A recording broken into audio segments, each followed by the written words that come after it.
Hey everyone, welcome back. I hope you're all doing well tonight. Go ahead and get comfortable, settle in, because tonight we're going to talk about the greatest animated show in television history, and we're going to try to figure out something that has frustrated millions of people for over 2 decades. Why does The Simpsons keep getting worse every season? Now, I want to be clear about something right from the start. I'm not here to tell you that The Simpsons is a bad show. That would be insane. The Simpsons at its peak was the single greatest comedy ever put on television. Time magazine literally called it the best television show of the 20th century. It won 37 Emmy Awards. It has a star on the Hollywood Walk of Fame. The word dough is in the Oxford English Dictionary because of this show.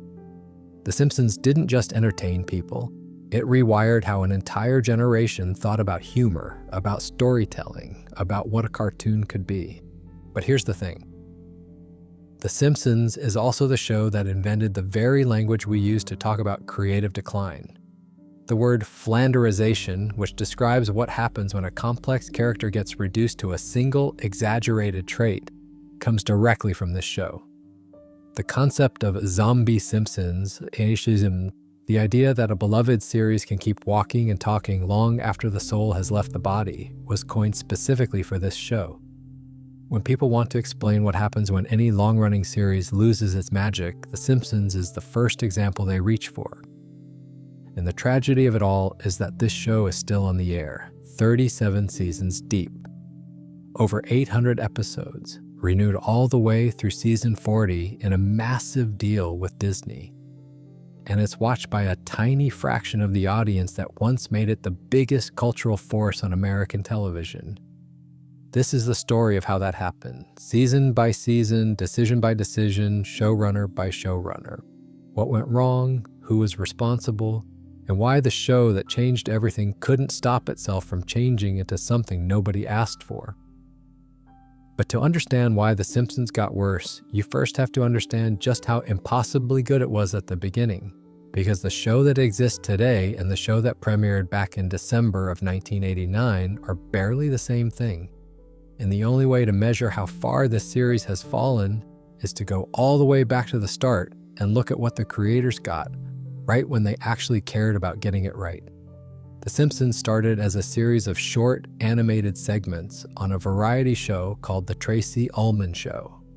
The Simpson family first appeared on that show on April 19, 1987. They were crude little sketches, roughly drawn, only a minute or two long each.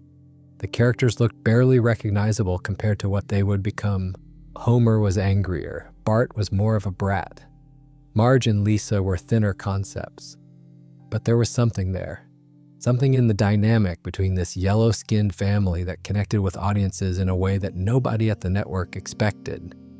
Over the course of 3 years, 48 of these short segments aired on The Tracey Ullman Show. And the response was strong enough that the Fox network, which was still a young and scrappy broadcaster at the time, trying to compete with the big three of ABC, NBC, and CBS, decided to take a gamble. They gave the Simpson family their own half-hour show. 3 men were responsible for making that happen. The first was Matt Groening, the cartoonist who created the characters. Groening was a comic strip artist from Portland, Oregon, who had been drawing a strip called Life in Hell for years before The Simpsons existed.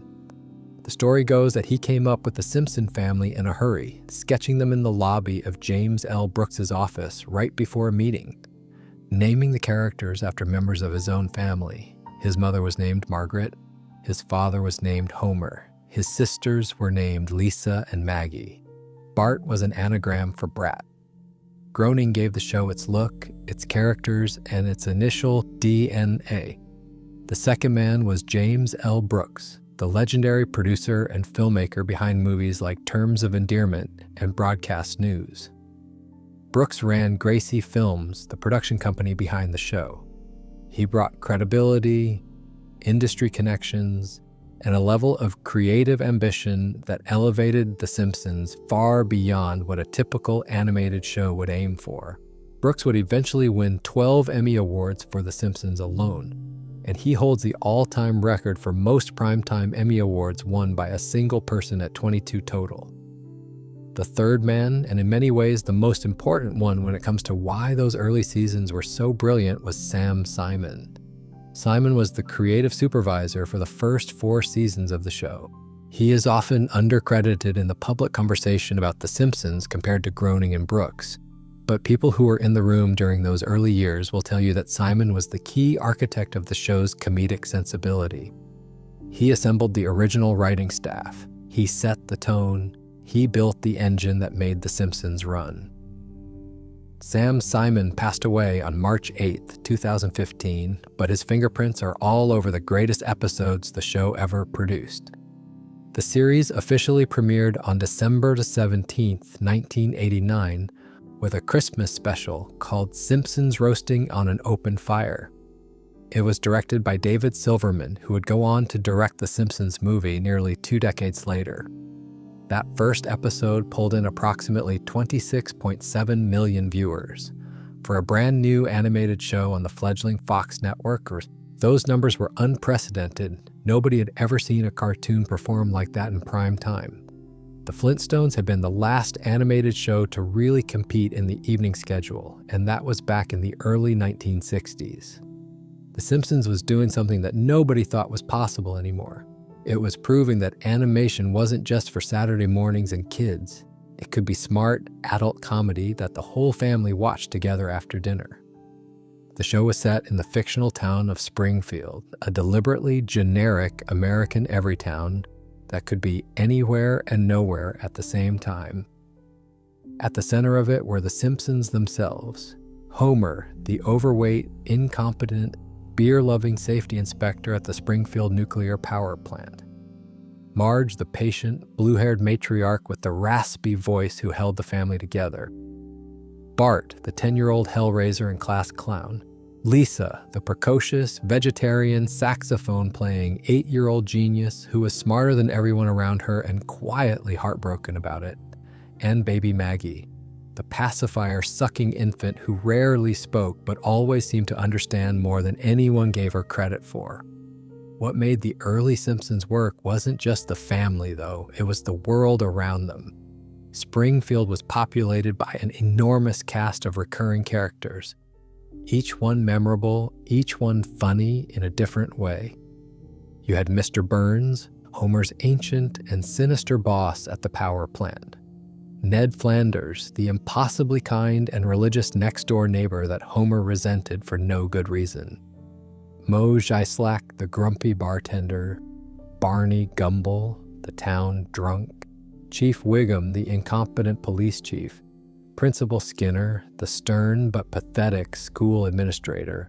Krusty the Clown, the burned-out children's entertainer. Sideshow Bob, the criminal mastermind voiced by Kelsey Grammer, and dozens more. Every one of these characters felt like a real person living in a real town. They had histories. They had relationships with each other. They had flaws and dreams and regrets. Springfield wasn't just a backdrop for jokes. It was a living, breathing community. And that depth is what separated The Simpsons from everything else on television. The writing room that made all of this possible was stacked with talent that reads like a murderer's row of comedy. The early writers included George Meyer, who many consider one of the greatest comedy writers who ever lived. John Swartzwelder, who would go on to write 59 episodes of the show, more than any other individual writer, and who was so reclusive that he reportedly wrote most of his scripts alone at a booth in a coffee shop before the room rewrote them. John Vitti, Jeff Martin, Jay Kogan, Wallace Wolodarski, Al Jean, and Mike Rice, who would later become showrunners themselves.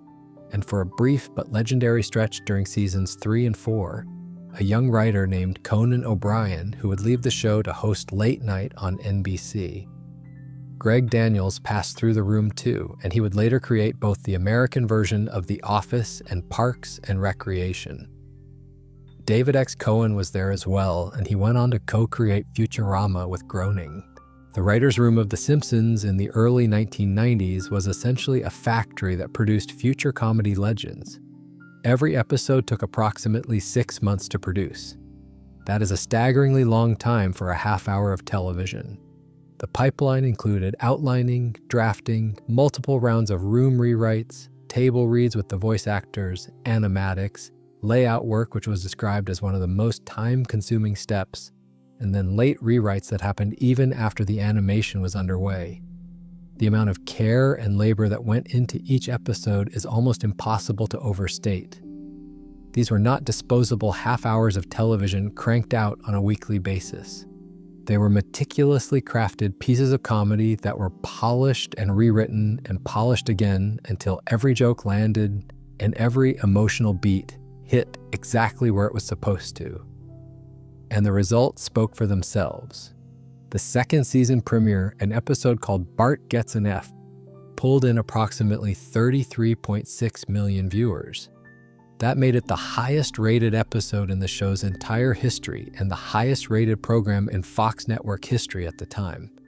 It beat The Cosby Show in the ratings, which was an almost unthinkable achievement for an animated series on a network that nobody in the industry took seriously yet. Seasons 2 through 4 represented the peak of what fans and media called Simpsons mania, when the show was a top 30 program nationally and the characters were on every t-shirt, lunchbox, and magazine cover in America. Bart Simpson in particular became a cultural phenomenon. His catchphrases like, "Eat my shorts," "Don't have a cow, man," and "Ay caramba" were everywhere. The song "Do the Bartman" sold over 2 million copies. There were bootleg Black Bart t-shirts spreading through underground markets. For a few years there in the early 1990s, The Simpsons wasn't just a television show. It was the center of American pop culture in a way that almost nothing else has managed to be since. But here's the thing about The Simpsons that made it more than just a hit. The show was smart in a way that rewarded you for paying attention. The humor operated on multiple levels simultaneously. A kid could watch an episode and laugh at Bart being a troublemaker or Homer doing something stupid. But an adult watching the same episode would catch the references to classic films, the subtle political satire, the literary allusions, the deeply human emotional moments buried underneath all the slapstick. This wasn't just a show that made you laugh. It was a show that made you think while you were laughing. And that combination, the ability to be hilarious and intelligent and emotionally moving all at the same time, is what made the golden age of The Simpsons unlike anything else in television history. The golden age is generally considered to span seasons 3 through 8, although some fans extend it to include seasons 1 and 2 at the front end and seasons 9 and 10 at the back. During this stretch, the show produced episodes that are still widely regarded as some of the finest half hours of comedy ever broadcast. Marge vs. The Monorail, Cape Fear, Homer's Enemy, You Only Move Twice. 22 short films about Springfield, Who Shot Mr. Burns, Last Exit to Springfield, and Maggie Makes 3. These weren't just good episodes of a good show. These were perfect pieces of television. Funny, surprising, emotionally resonant, structurally inventive, and absolutely impossible to forget once you'd seen them. The music played a huge role in this too. Danny Elfman composed the iconic Simpsons theme song after a single meeting with Groening. He reportedly wrote it on the drive home. It became one of the most recognizable pieces of music in the world, and Elfman has said it's the most popular composition of his entire career. From the second season onward, a composer named Alf Clausen took over the show's musical scoring. Clausen conducted a 35-piece orchestra for the show's underscore, giving The Simpsons a musical richness that no other animated comedy came close to matching. He would score nearly 600 episodes over 27 years, winning 2 Emmy Awards and 5 Annie Awards in the process. The music was a huge part of what gave the show its emotional range. A joke could be silly, but when Clausen's orchestra swelled underneath a quiet moment between Homer and Marge, or Homer and Lisa, you felt something real. That emotional depth is what separated The Simpsons from everything that tried to copy it. And people did try to copy it. After The Simpsons proved that an animated primetime comedy could be a massive hit, the floodgates opened. Networks tried to launch dozens of animated shows aimed at adults throughout the 1990s. Almost all of them failed. The Critic, Capital Critters, Fish Police, Family Dog. Show after show came and went, unable to crack the code that The Simpsons had figured out. The only shows that truly succeeded in that space were the ones that found their own identity rather than trying to imitate Springfield. South Park debuted in 1997 with a completely different style of humor. King of the Hill launched the same year with a more grounded approach. Family Guy arrived in 1999, but none of them replaced The Simpsons. During its golden age, there was simply nothing else like it on television. It stood alone. Before we move on, if you're enjoying this tonight, go ahead and subscribe if you haven't already. It really does help us keep making these kinds of videos. All right, that's enough of that. Let's keep going. So the golden age was brilliant. I think everyone agrees on that. But the golden age didn't happen by accident.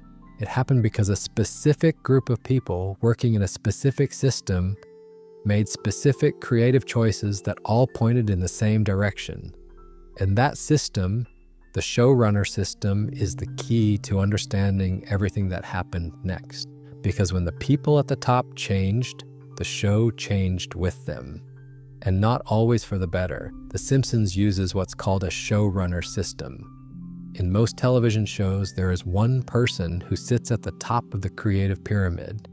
They oversee the writing, they make the final decisions about what goes in and what gets cut.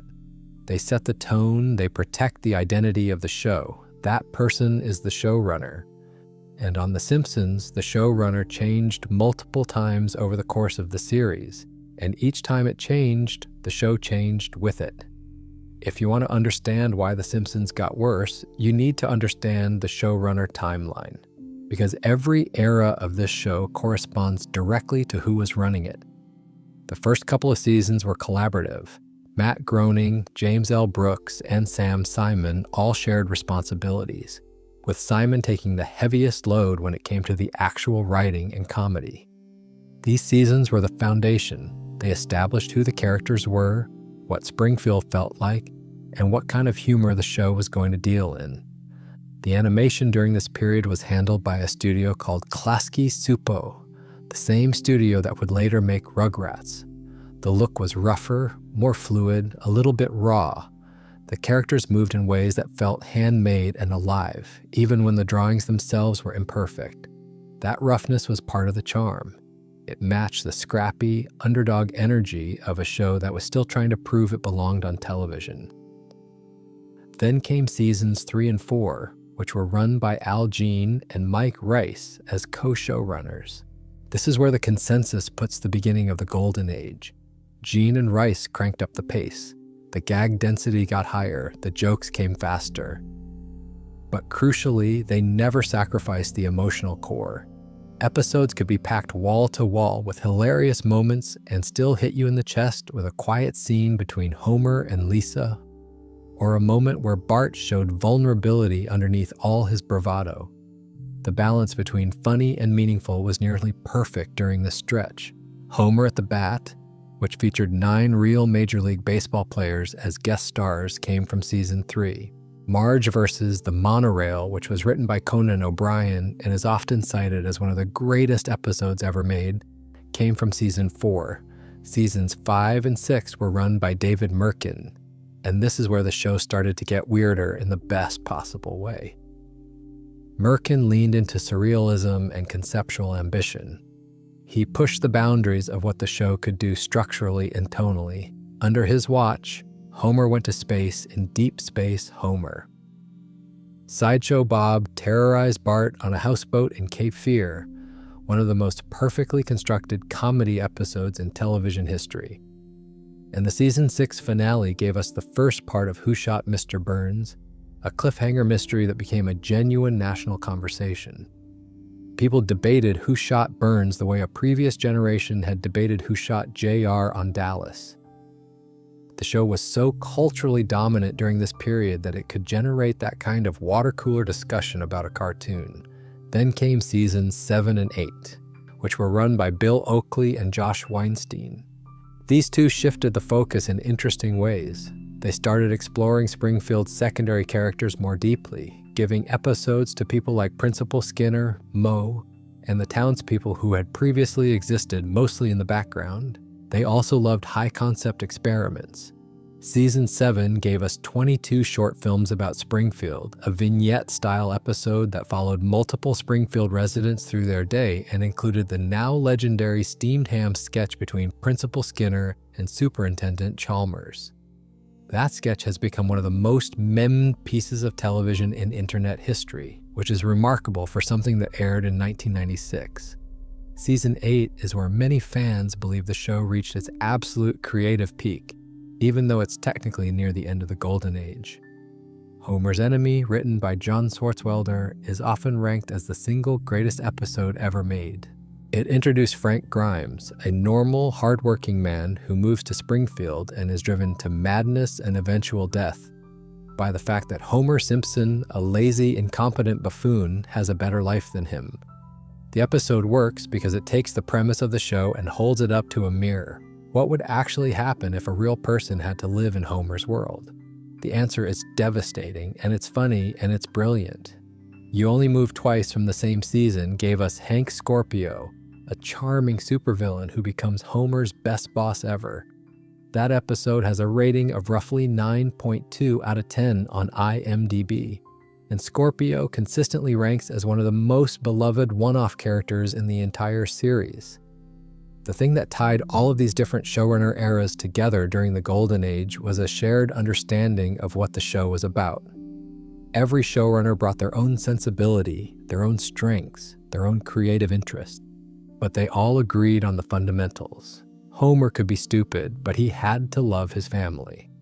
The jokes could be surreal, but the emotions had to be real. Springfield could be wacky, but the characters had to feel like people you could actually know. These weren't written rules posted on the wall of the writer's room. They were instincts that the original team had developed and that each successive showrunner inherited and respected. George Meyer, one of the most important writers of the Golden Age, once said something that perfectly captures the philosophy of those early years. He said that Homer acting crazy is like crystal meth. A little is good, but too much is deadly. The writing team used to have actual discussions about how mean Homer was allowed to be. They debated whether specific jokes went too far. They pulled back when they felt like they were crossing a line. There was a conscious, deliberate effort to keep the characters grounded even as the plots got more outrageous. An episode where Homer went to space wasn't really about going to space. It was about a man who wanted his family to be proud of him. An episode where Homer became a snowplow driver wasn't really about snowplows. It was about the seductive danger of sudden success and how it can destroy a friendship. The plots were the vehicle, the characters and their emotions were the cargo. And the Golden Age writers never forgot which one mattered more. The writing process itself was part of why the quality was so high. Each episode went through an extraordinary number of revisions. A writer would produce a first draft, then the entire room would rewrite it together, joke by joke, scene by scene. Then there would be a table read with the voice cast, where the writers would hear how the lines sounded coming out of the actors' mouths. Then more rewrites based on that table read. Then the animatic stage, where rough animation was synced to the audio, and the writers could see whether the timing worked visually. Then even more rewrites, sometimes happening after the animation was already being produced overseas. The level of care was almost obsessive, and you could feel it in the finished product. Every joke in a Golden Age Simpsons episode earned its place there. Nothing was random, nothing was lazy, nothing was filler. The voice cast was a massive part of why the show worked too. Dan Castellaneta voiced Homer, Grandpa Simpson, Krusty the Clown, Barney Gumble, Mayor Quimby, Groundskeeper Willie, and roughly 30 other characters. He holds the record for voicing the most characters on the show. Julie Kavner gave Marge her distinctive raspy voice. Along with voicing Patty and Selma, Nancy Cartwright, who had originally auditioned to play Lisa, switched to Bart on the spot and made him one of the most iconic characters in television history. She also voiced Nelson Muntz, Ralph Wiggum, and Todd Flanders, among others. Yeardley Smith was the only main cast member who primarily voiced just one character, and that character was Lisa, who she played with a sincerity and intelligence that anchored the show's emotional core. Hank Azaria joined in season 2 and became a one-man ensemble, voicing Mo, Chief Wiggum, Comic Book Guy, Professor Frink, Apu, and many more. Harry Shearer brought Mr. Burns, Smithers, Ned Flanders, Principal Skinner, Kent Brockman, Reverend Lovejoy, Lenny, and Otto to life. These 6 actors between them voiced practically the entire population of Springfield, and every single one of them was phenomenal. The cultural impact of the Golden Age cannot be overstated. Beyond the ratings and the awards and the merchandise, The Simpsons fundamentally changed how America talked. Doe was added to the Oxford English Dictionary in 2001. Words that the show invented, like embiggen and cromulent, started as deliberate nonsense and eventually made their way into actual dictionaries. Groundskeeper Willie's description of the French as cheese-eating surrender monkeys was quoted in real political commentary and journalism. The catchphrase, "worst episode ever," delivered by Comic Book Guy, became a universal template for expressing displeasure with media. Linguistics commentators have cited The Simpsons as rivaling Shakespeare and the Bible for its contribution to common phrases and cultural references. That is not hyperbole. That is the actual impact this show had on the English language. And then there were the predictions. The Simpsons gained enormous notoriety for jokes and throwaway plot points that seemed to predict the future with eerie accuracy. In a season 11 episode called Bart to the Future, which aired on March 19, 2000, the show depicted Donald Trump having been President of the United States. That was 16 years before Trump's actual election in 2016. In a 1998 episode called When You Dish Upon a Star, the show depicted 20th Century Fox as a division of the Walt Disney Company. That joke became reality in 2019 when Disney completed its acquisition of Fox's entertainment assets. Smartwatches, video calling technology, autocorrect failures, the discovery of the Higgs boson particle. The show seemed to accidentally predict all of them. Of course, when you produce over 800 episodes spanning 37 years, you're going to get some things right just by sheer volume of guesses. But the frequency with which The Simpsons has seemed to see the future has become one of its most enduring cultural legacies, and it speaks to how deeply the writers understood the trajectory of American society and technology. By the time the Golden Age was winding down at the end of Season 8, The Simpsons had won 2 Peabody Awards, including one in 1996 that made it the first animated series to ever receive the honor. It had been nominated for and won numerous Emmy Awards. It had spawned a billion-dollar merchandising empire. And it had set the standard against which every animated comedy, and arguably every comedy of any kind, would be measured for decades to come. The show was not just great, it was untouchable. And that makes everything that happened next so much harder to watch. Before we move on, if you're enjoying this tonight, go ahead and subscribe if you haven't already. It really does help us keep making these kinds of videos.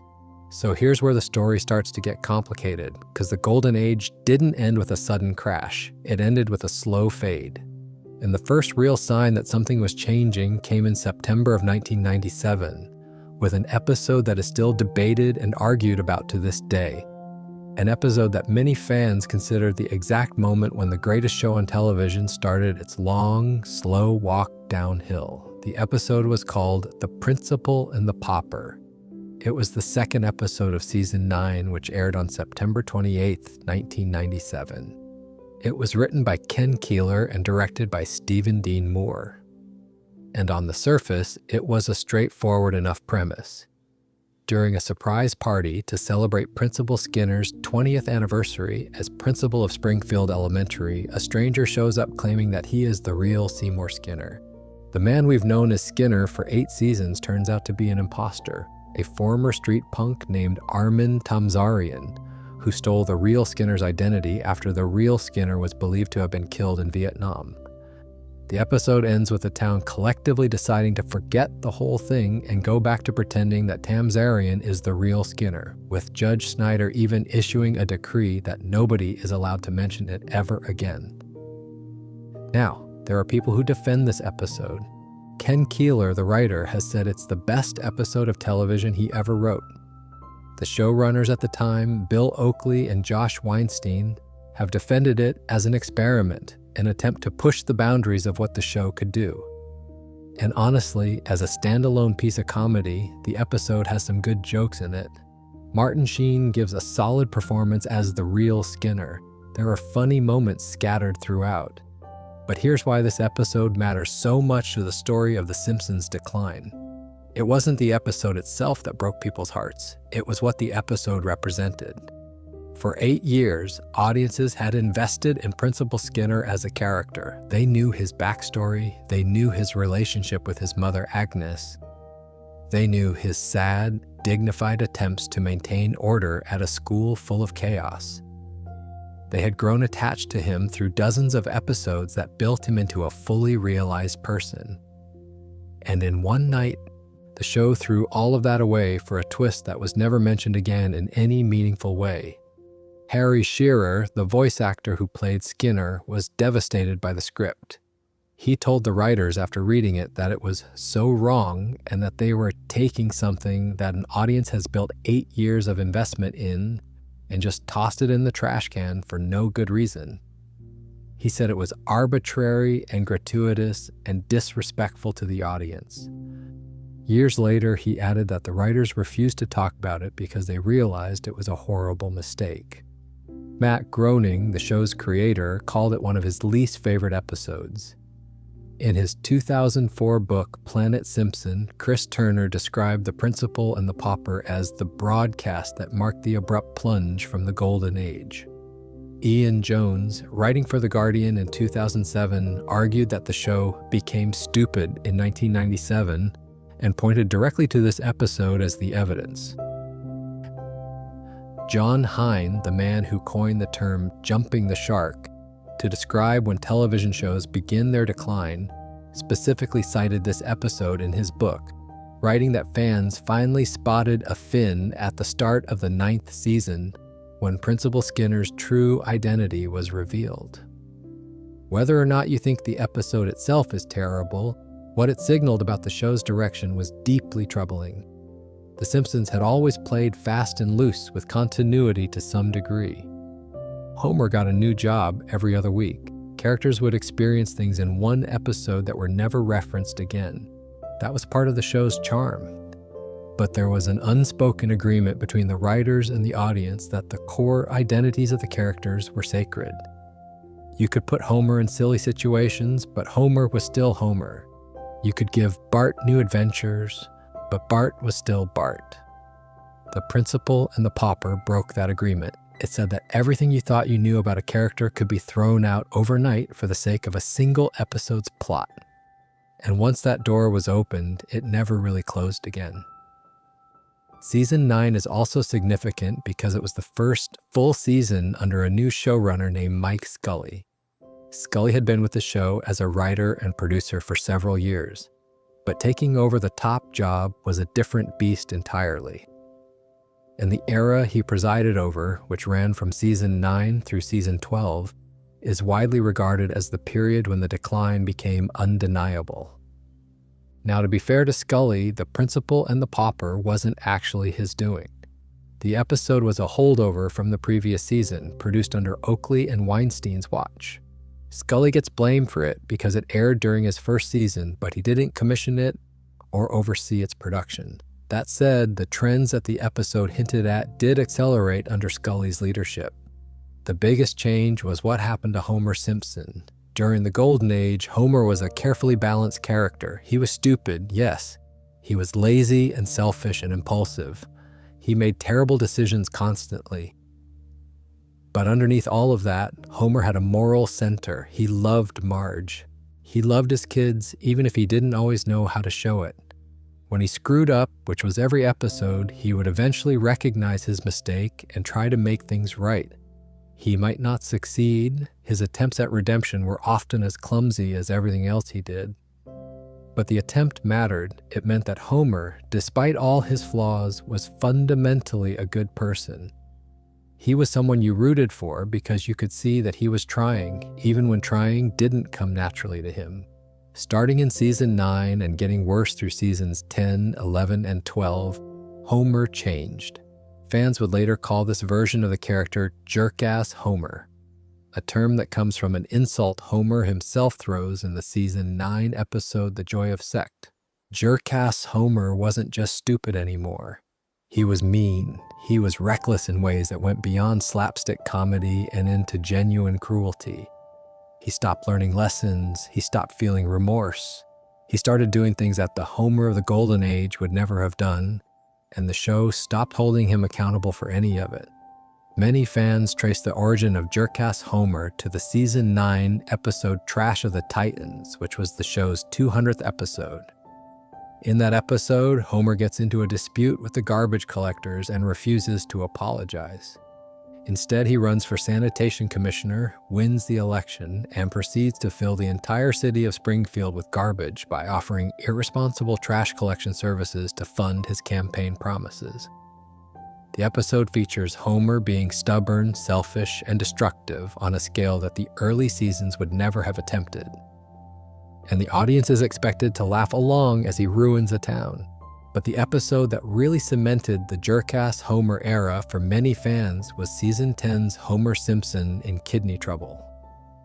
In this episode, Homer's refusal to stop the car during a long road trip causes his father Abe's kidneys to fail. Homer agrees to donate one of his own kidneys to save his father's life. But when the time comes for the surgery, Homer gets scared and runs away from the operating room. Not once, twice. He literally abandons his dying father because he is too afraid to go through with the procedure. In the end, Homer is hit by a car while running away, and the doctors remove his kidney while he is unconscious. His father is saved, but not because of any moral choice Homer made. Homer is saved from being a monster only by a random accident. Compare that to how the show would have handled the same premise during the Golden Age. In a classic episode, Homer would have been afraid. He would have struggled with the decision. He might have even tried to run away once because Homer was never perfect. But he would have come back. He would have found the courage, or Marge would have helped him find it, or Lisa would have said something that pierced through his selfishness and reminded him what mattered. The episode would have ended with Homer doing the right thing, not because he was smart or brave, but because underneath everything he was a good man. That version of Homer was gone by season 10, and what replaced him was a character who the audience couldn't root for anymore because there was nothing underneath the selfishness to root for. The Scully era also saw the loss of two beloved characters for reasons that had nothing to do with creative vision. On May 28, 1998, actor Phil Hartman was murdered by his wife in a murder-suicide at their home in Los Angeles. Hartman had voiced two of the show's most popular recurring characters, Troy McClure and Lionel Hutz. Rather than recast the roles, the show retired both characters permanently out of respect for Hartman. Troy McClure and Lionel Hutz simply stopped appearing. For fans of the show, losing Hartman wasn't just losing an actor, it was losing an irreplaceable part of Springfield's ecosystem. Nobody else could do what Phil Hartman did with those characters, and the show was right not to try.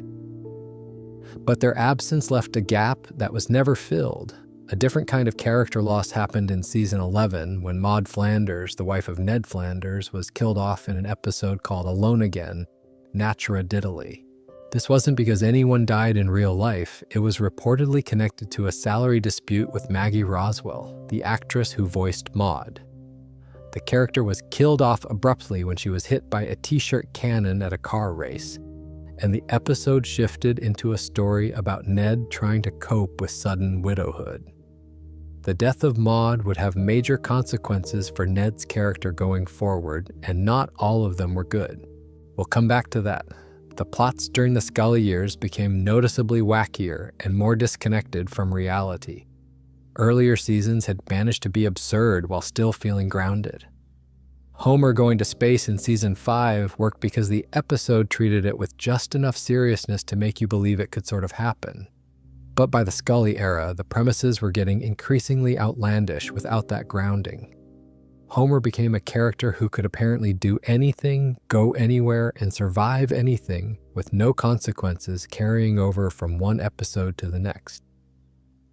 The show had always had a loose relationship with continuity, but now the looseness felt less like creative freedom and more like the writers not caring whether anything made sense.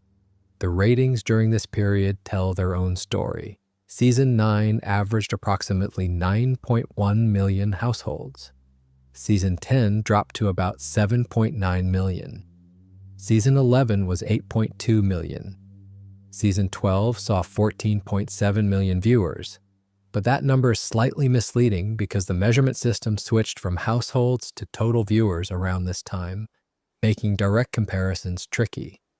The overall trend, however, was clear. Fewer people were watching. And the people who were watching were starting to notice that something fundamental about the show had changed.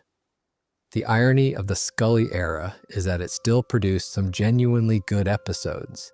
Season 9 had the city of New York versus Homer Simpson, which would later be temporarily pulled from syndication after September 11th because of its prominent featuring of the World Trade Center, but was otherwise a beloved and very funny episode. Season 12 had Hom R, an episode where Homer discovers that a crayon lodged in his brain has been suppressing his intelligence for his entire adult life. The crayon is removed, Homer becomes a genius, realizes that being smart in Springfield is miserable, and has the crayon reinserted. It is a genuinely touching and thoughtful episode that proved the talent was still there when it wanted to be. But the good episodes were becoming outnumbered by the mediocre ones, and the great episodes, the ones that made you feel like you were watching something truly special, had become rare. The show that used to produce masterpiece after masterpiece was now producing the occasional gem buried in a season full of forgettable episodes. The golden age was over, and everyone knew it. The question was whether the show could find a new level to settle at, something less than its peak but still worth watching, or whether the decline was just getting started. Before we move on, if you're enjoying this tonight, go ahead and subscribe if you haven't already. It really does help us keep making these kinds of videos. The answer to that question came in the form of a familiar face taking over the show for what would become the longest creative reign in its history. Al Jean, one of the original showrunners who had helmed the brilliant seasons 3 and 4, was coming back to take the wheel, and on paper that sounded like exactly what The Simpsons needed. In practice, it turned out to be far more complicated than anyone expected. Al Jean returned as showrunner for season 13 in 2001, and he would hold that position all the way through season 32. That is 20 seasons, 2 full decades of one man steering the ship. It's the longest single tenure of any showrunner in the show's history, and it's one of the longest showrunner runs in the history of American television, period. Gene had been there at the beginning. He understood The Simpsons better than almost anyone alive. He had co-run seasons 3 and 4, which are among the most universally praised seasons of any comedy show ever made. If anyone could pull The Simpsons out of its post-Golden Age slump, it was him. And to some degree, he did stabilize things. The Scully era had pushed the show into increasingly wacky territory, and Gene pulled it back toward something more grounded. The most outlandish plot ideas became less frequent. The tone settled into something more consistent. But stabilization is not the same thing as revival, and the word that best describes the Al Jean era is one that nobody wanted to hear about their favorite show. That word is comfortable. Comfortable is not a compliment when you're talking about a show that used to be the most daring, most inventive, most brilliantly funny comedy on television. Comfortable means the show wasn't bad enough to turn off, but wasn't good enough to make you sit up and pay attention. Episodes were fine. They had some jokes that worked. They had some moments that reminded you of the old magic. but they also had a sameness to them, a flatness, a sense that the writers were going through the motions rather than reaching for something extraordinary. The hit rate dropped dramatically. In the Golden Age, a bad episode was an event. People talked about it because bad episodes were so rare.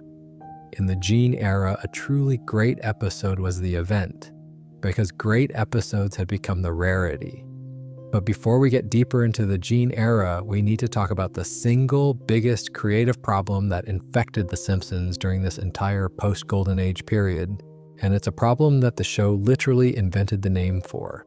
We need to talk about flanderization. Flanderization as a concept was coined by the fan-run website TV Tropes. It refers to the process through which a single element of a character's personality, often something that was originally just a minor trait, gets inflated over time until it becomes the character's only defining quality. The complex, layered person you used to know gets reduced to a one-dimensional caricature of themselves. And the term was named after Ned Flanders because his transformation on The Simpsons is one of the most dramatic and well-documented examples of this phenomenon in all of fiction. In the early seasons, Ned Flanders was introduced as Homer's next-door neighbor. He was friendly, he was kind. He was the type of guy who would lend you his lawnmower without being asked and bring you a casserole when you were sick.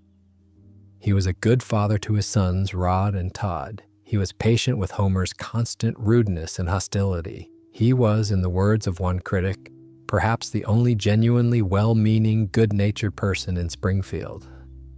His Christian faith was a part of who he was, yes.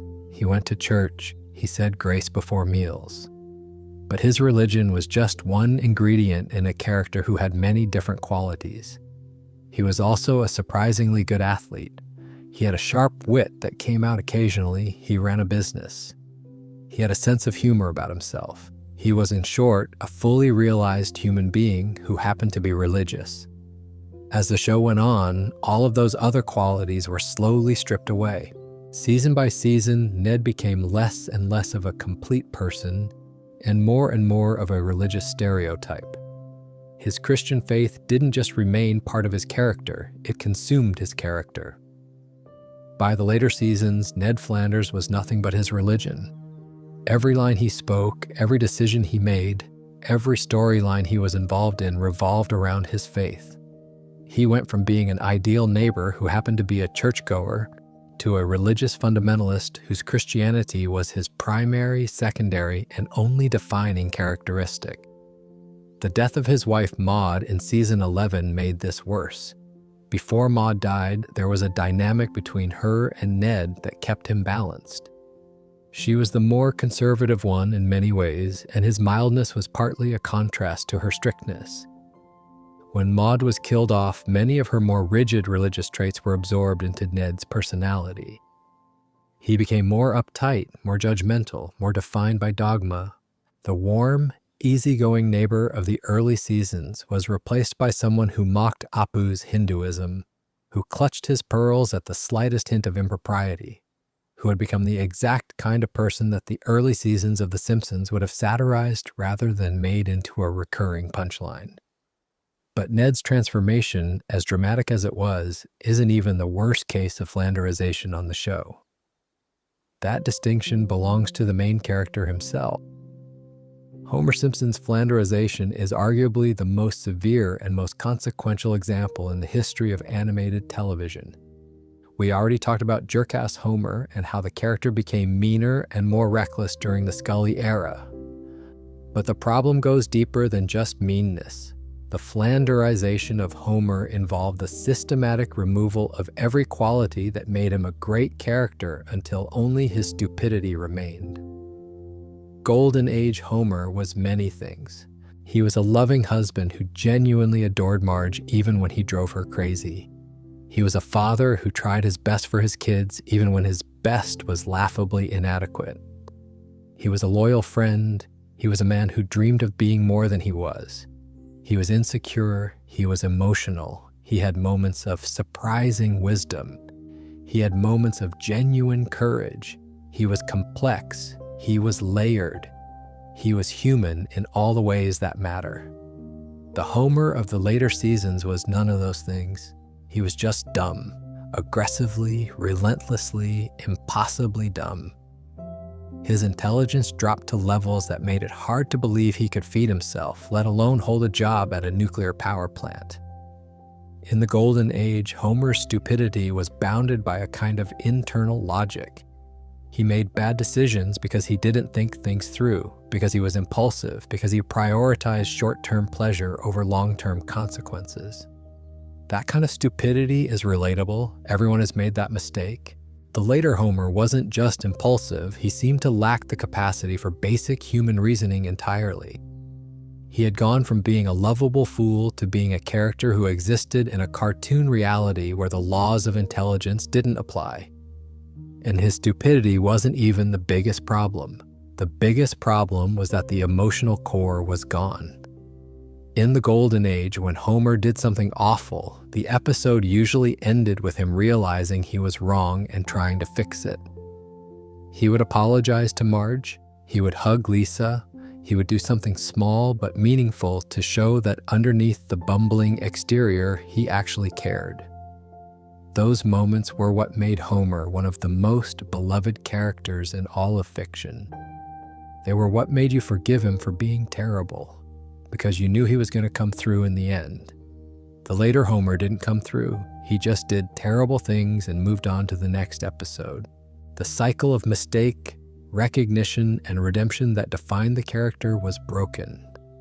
Homer could be genuinely cruel to his family, his friends, and complete strangers, and the episode would end without any real reckoning. The character who once represented the best of the American everyman, the guy who screwed up constantly but always tried to make things right, became a symbol of something much less appealing. He became a character who hurt people and didn't care. And that transformation poisoned the entire show, because when the lead character becomes someone you can't root for, everything around him suffers. Lisa Simpson got flanderized in a different direction, but the result was just as damaging. In the early seasons, Lisa was one of the most complex and sympathetic characters on the show. She was brilliant, yes, she was a prodigy. She played saxophone and got straight A's and cared about things that nobody else in her family understood. But she was also an 8-year-old girl who wanted her father's approval. She was lonely. She was heartbroken by the gap between the world she wanted to live in and the world she actually lived in. She was not a saint. She had moments of jealousy, pettiness, and childish cruelty. She was a real person, drawn with nuance and depth. Over time, Lisa was reduced to one thing. She became the show's moral conscience, its political mouthpiece, its resident activist. Every opinion Lisa expressed was the correct one. Every stance she took was validated by the narrative.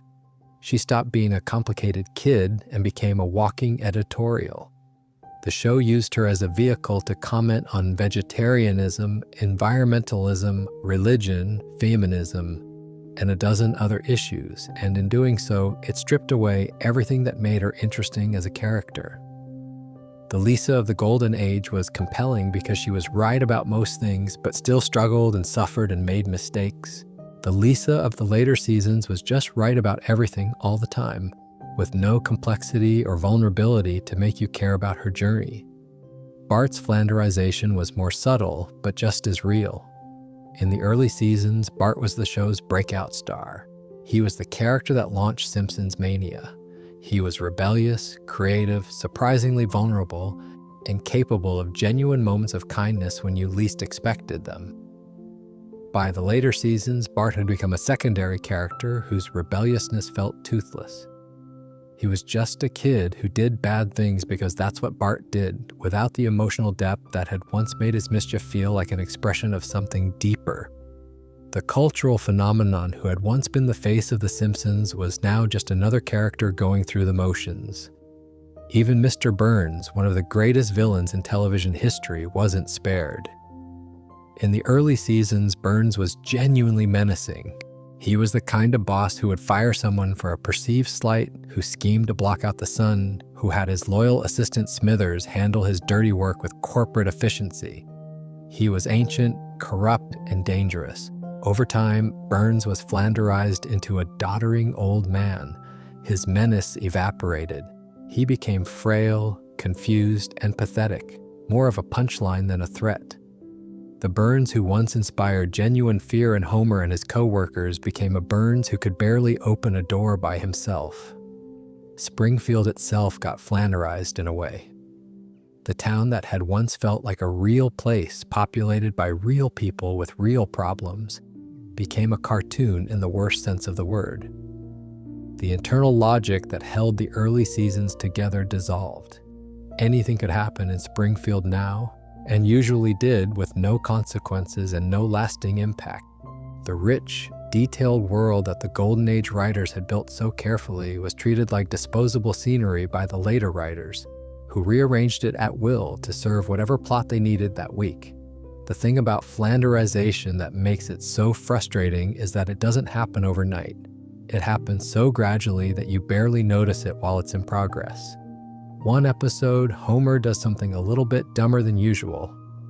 The next episode, Ned says something a little more judgmental. The next episode, Lisa gives a speech that's a little more preachy. Each individual moment seems harmless. Each individual change seems minor.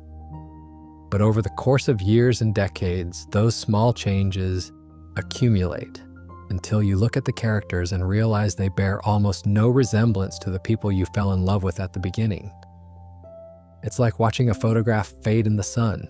You don't notice it day by day. But one day you look at it and the image is barely recognizable.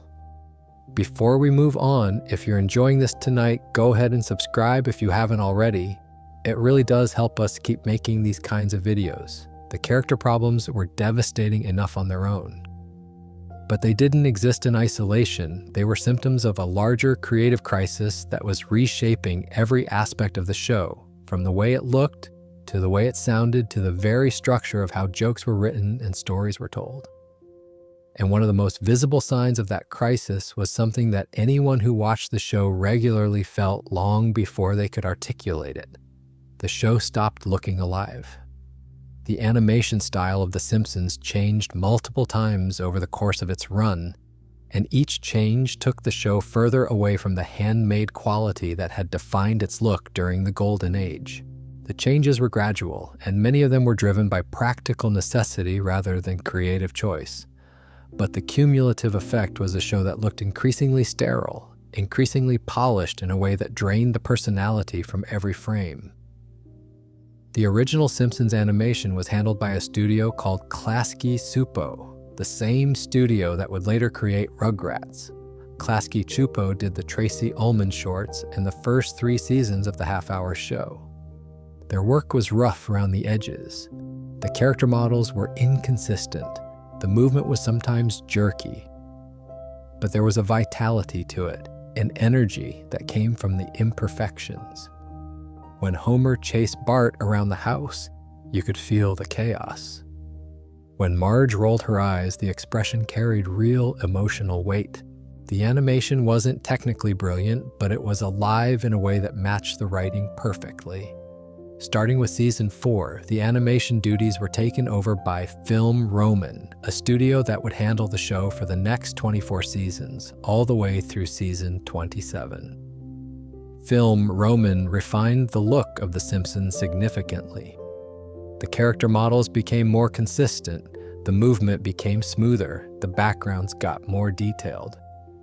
This was the studio that gave the show its iconic visual identity during the Golden Age.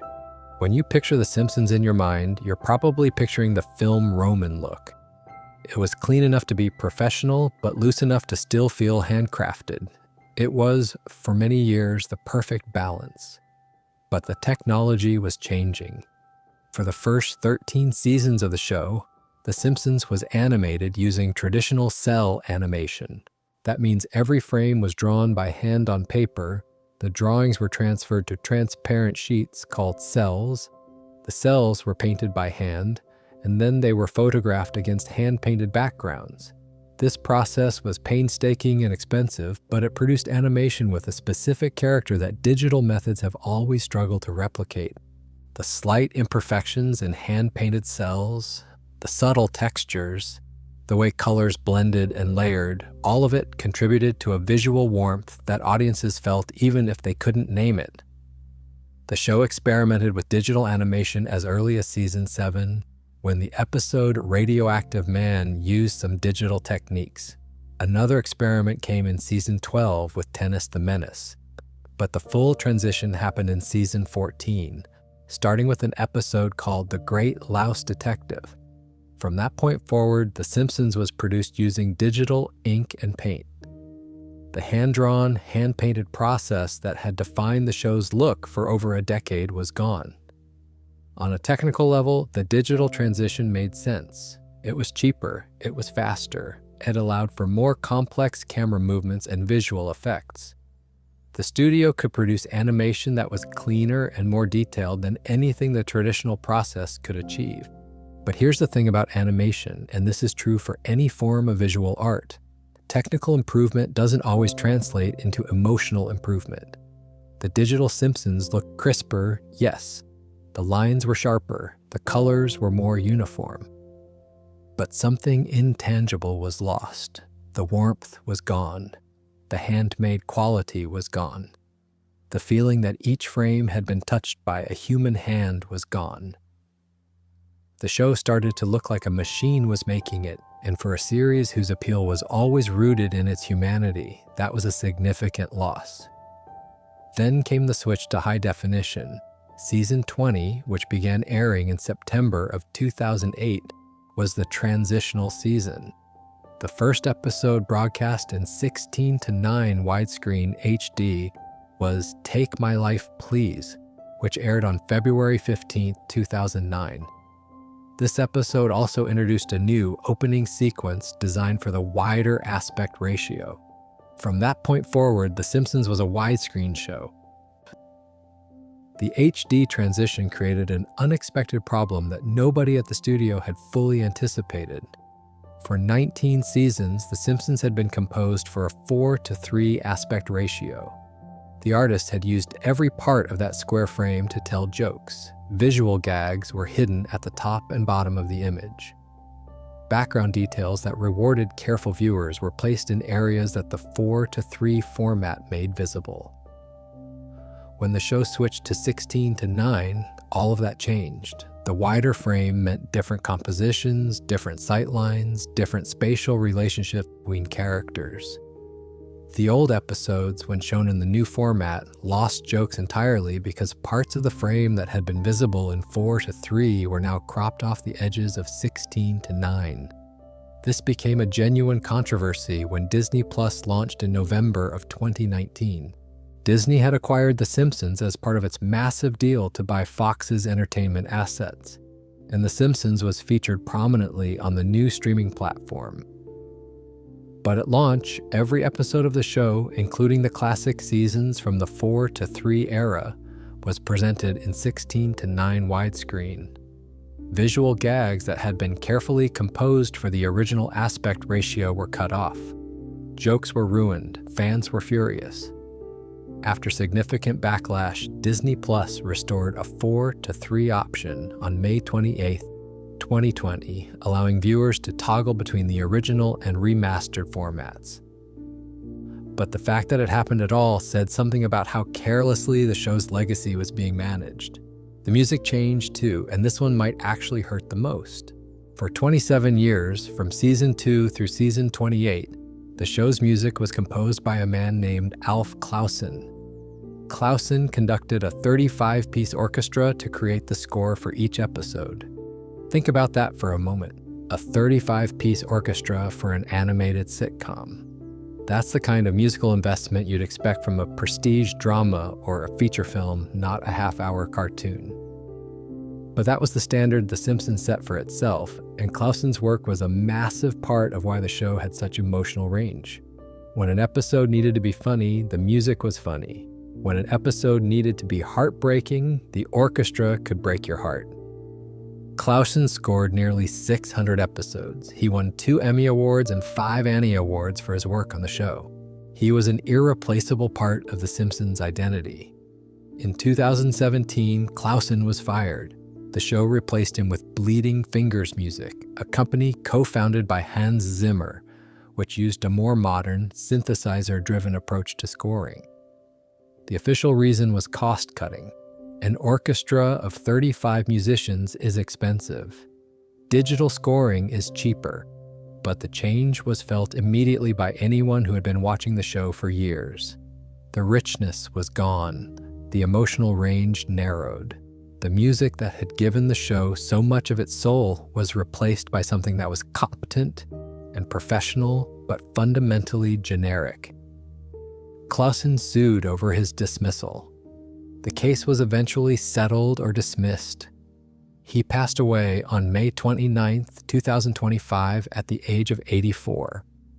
His departure from the show was one of those decisions that made financial sense on a spreadsheet in creative devastation in practice. Each of these changes, the digital animation, the HD transition, the loss of Clausen, was individually defensible. You could make a reasonable argument for every one of them. But taken together, they represent a systematic stripping away of the qualities that gave The Simpsons its unique character. The show didn't just change what it was saying, it changed how it looked, how it moved, and how it sounded. And each change moved it further from the handcrafted, intensely personal thing it had been at the beginning, and closer to the slick, corporate product it would become. The Gene era, to its credit, did produce some genuinely excellent episodes scattered across its 2-decade run. The Simpsons movie, which hit theaters on July 27, 2007, was a legitimate creative triumph. It earned approximately $527 million worldwide. It scored 87% on Rotten Tomatoes and 80% on Metacritic. It was the 8th highest grossing film of 2007 and the 2nd highest grossing traditionally animated film of all time at the point of its release. The movie was scored by Hans Zimmer, and it proved that when the entire creative team, including many of the Golden Age writers who were brought back specifically for the project, committed fully to a single piece of work, the magic could still be summoned. The movie was funny and emotional and surprising in all the ways the weekly show had stopped being.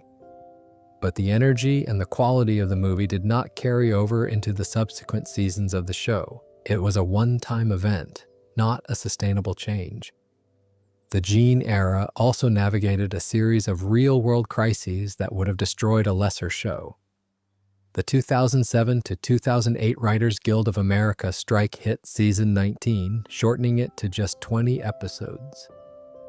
In 2011, Fox threatened to cancel the show entirely unless production costs were cut by 45%. The voice cast, who had been earning approximately $400,000 per episode at their peak, agreed to salary reductions to around $300,000 per episode with back-end profit participation. Harry Shearer briefly left the show in 2015 over a contract dispute before eventually reaching a new deal. The show survived all of these challenges, which speaks to both its institutional resilience and its continued value as a property. But surviving is not the same as thriving, and the Gene era, for all its longevity, will likely be remembered as the period when The Simpsons became a show that kept existing because there was no compelling reason to stop, rather than because there was a compelling reason to continue. Before we move on, if you're enjoying this tonight, go ahead and subscribe if you haven't already. It really does help us keep making these kinds of videos. The character decline was real, the animation changes were real, the musical loss was real. But there's one metric that cuts through all the subjective debates about quality, one set of numbers that tells the story of The Simpsons' decline more clearly than any critic or fan ever could. And those numbers have been falling for a very, very long time. You can argue about whether the show is still funny. You can argue about whether the characters are better or worse than they used to be. You can argue about animation quality and music and writing and tone. Those are matters of opinion, and opinions will always vary from person to person. But ratings are not opinions, ratings are facts. They tell you exactly how many people are choosing to spend their time with a show. And the ratings history of The Simpsons tells a story that nobody can spin in a positive direction. when the show premiered in December of 1989, that first Christmas special pulled in approximately 26.7 million viewers. When season 2 kicked off the following year, the premiere episode Bart Gets an F drew about 33.6 million viewers, making it the highest-rated episode in the show's entire history and the highest-rated program Fox had ever broadcast. During those first 4 seasons, the show was regularly ranking among the top 30 most watched programs on all of American television. This was a cartoon competing with and often beating live-action dramas and comedies on the big 3 networks. Nobody had ever seen anything like it. The ratings held strong through the golden age, though they did begin a gradual natural decline as the initial novelty wore off. Season 1 averaged about 13.4 million households. Season 3 was around 12 million. Season 5 dropped to roughly 10.5 million. Season 7 was about 8 million. These declines were significant in absolute terms, but the show was still performing well within the context of its time slot and its network. Fox was happy, advertisers were happy. The Simpsons was still a major property. The post-Golden Age decline started slowly and then accelerated. Season 10 averaged about 7.9 million households. By season 12, the measurement system had switched from households to total viewers, which makes exact comparisons tricky, but the numbers continued their downward trajectory. Season 12 drew about 14.7 million total viewers. Season 15 was around 10.6 million. Season 17 dropped to about 9.1 million. Each year, the audience got a little smaller. Each year, a few more people decided they had better things to do on Sunday night than watch The Simpsons. Then came the steeper drop. Season 20, the first HD season, averaged approximately 6.9 million viewers. Season 23, the one that included the universally panned Lisa Goes Gaga episode, was around 7 million. Season 25 fell to about 5.6 million. Season 27 hit 4.7 million. By season 30, the show was averaging just 3.7 million viewers. Season 32, which was produced entirely remotely during the pandemic, drew about 2.4 million. Season 34 managed just 2.1 million. And Season 35, which was shortened to 18 episodes because of the 2023 Writers Guild of America strike, averaged approximately 1.99 million viewers. Read those numbers again. The show that once drew 33.6 million people for a single episode was now struggling to hold on to 2 million viewers for an entire season average. That's a decline of over 90% from peak to trough. Even accounting for the massive changes in how people consume television, the shift away from linear broadcasting, the rise of streaming, the fragmentation of audiences across hundreds of channels and platforms, a 90% decline is staggering. Other long-running shows have experienced audience erosion over the years. Very few have experienced anything this dramatic. The network's treatment of the show reflected this decline in real time. For most of its run, The Simpsons aired on Sunday nights at 8 o'clock as part of Fox's animation domination block. Sunday at 8 was prime real estate. It was the night when Fox built its entire animation lineup around The Simpsons as the anchor. For years, that lineup included The Simpsons, King of the Hill, Family Guy, American Dad, Bob's Burgers, and whatever new animated show Fox was trying to launch that season. The Simpsons was the foundation that everything else was built on. But by the early 2000s, Fox started making moves that signaled a shift in how the network viewed the show. The Simpsons and Bob's Burgers were eventually removed from the Sunday animation domination block entirely, their spots given to newer shows. And when The Simpsons returned to the schedule, it was placed on Wednesday nights. That was the first time the show had aired on a weekday since 2002, back when it was in its troubled original run before its return from near cancellation in Season 4.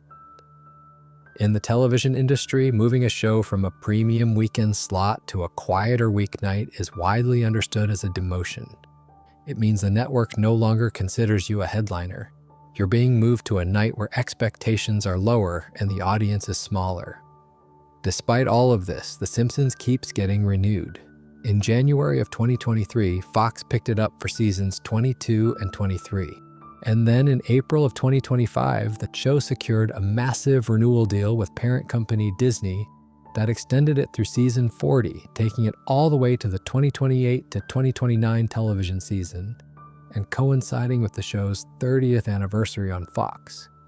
Each season under this new deal would consist of 15 episodes for the Fox broadcast plus 2 Disney Plus exclusive specials. This might seem contradictory.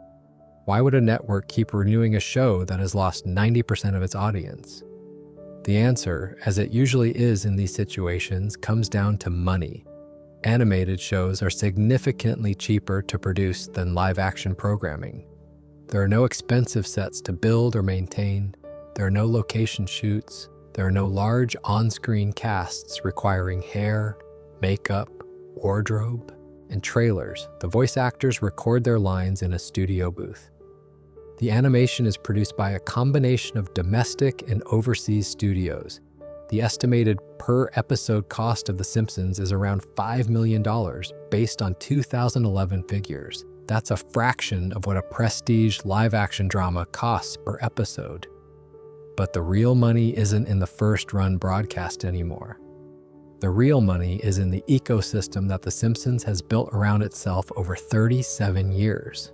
The show airs in reruns on FXX, which holds exclusive cable syndication rights. It streams on Disney Plus, where it has become one of the platform's most valuable catalog properties. In December of 2025, Disney announced that The Simpsons had surpassed 1 billion hours streamed on Disney Plus during 2025 alone.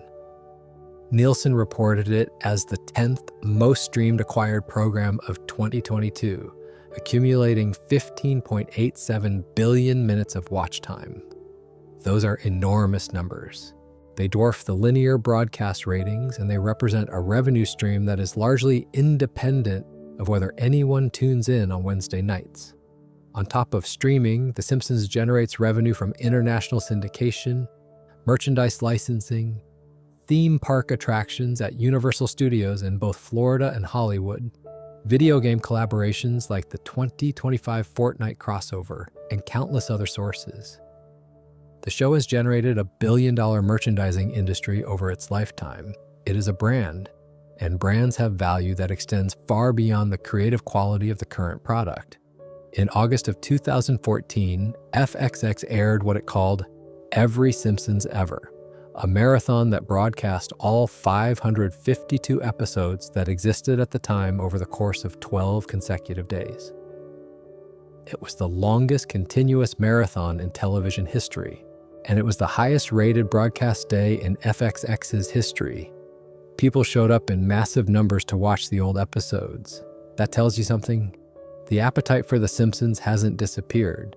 The appetite for the version of The Simpsons that currently airs on Wednesday nights has diminished dramatically, but the love for what the show was at its best remains as strong as ever. The awards trajectory mirrors the ratings decline in a way that's hard to ignore. The Simpsons has won 37 Primetime Emmy Awards total and been nominated over 100 times. It has won the Outstanding Animated Program category 12 times, more than any other series. But the show has never been nominated for Outstanding Comedy Series, despite the production team submitting it for consideration in both 1993 and 1994. Those submissions came during the Golden Age, when the show was at its creative peak and was arguably the best comedy on television regardless of format. Even then, the Television Academy wouldn't give an animated show that level of recognition. And now, decades later, the conversation about The Simpsons and awards has shifted from they should have been nominated to they used to be good enough to be nominated. The show has also received 2 Peabody Awards. The first came in 1996, which made it the first animated series to ever receive the honor. The second was an institutional award in 2020 for its 30th anniversary. Those Peabodys represent two very different moments in the show's life. The first was earned. The second was a Lifetime Achievement Award for a show that everyone agreed used to be something special. Before we move on, if you're enjoying this tonight, go ahead and subscribe if you haven't already. It really does help us keep making these kinds of videos. So the numbers tell a clear story. Fewer people are watching. The creative engine has slowed down. The characters have been hollowed out. The animation has lost its soul. The music has lost its richness.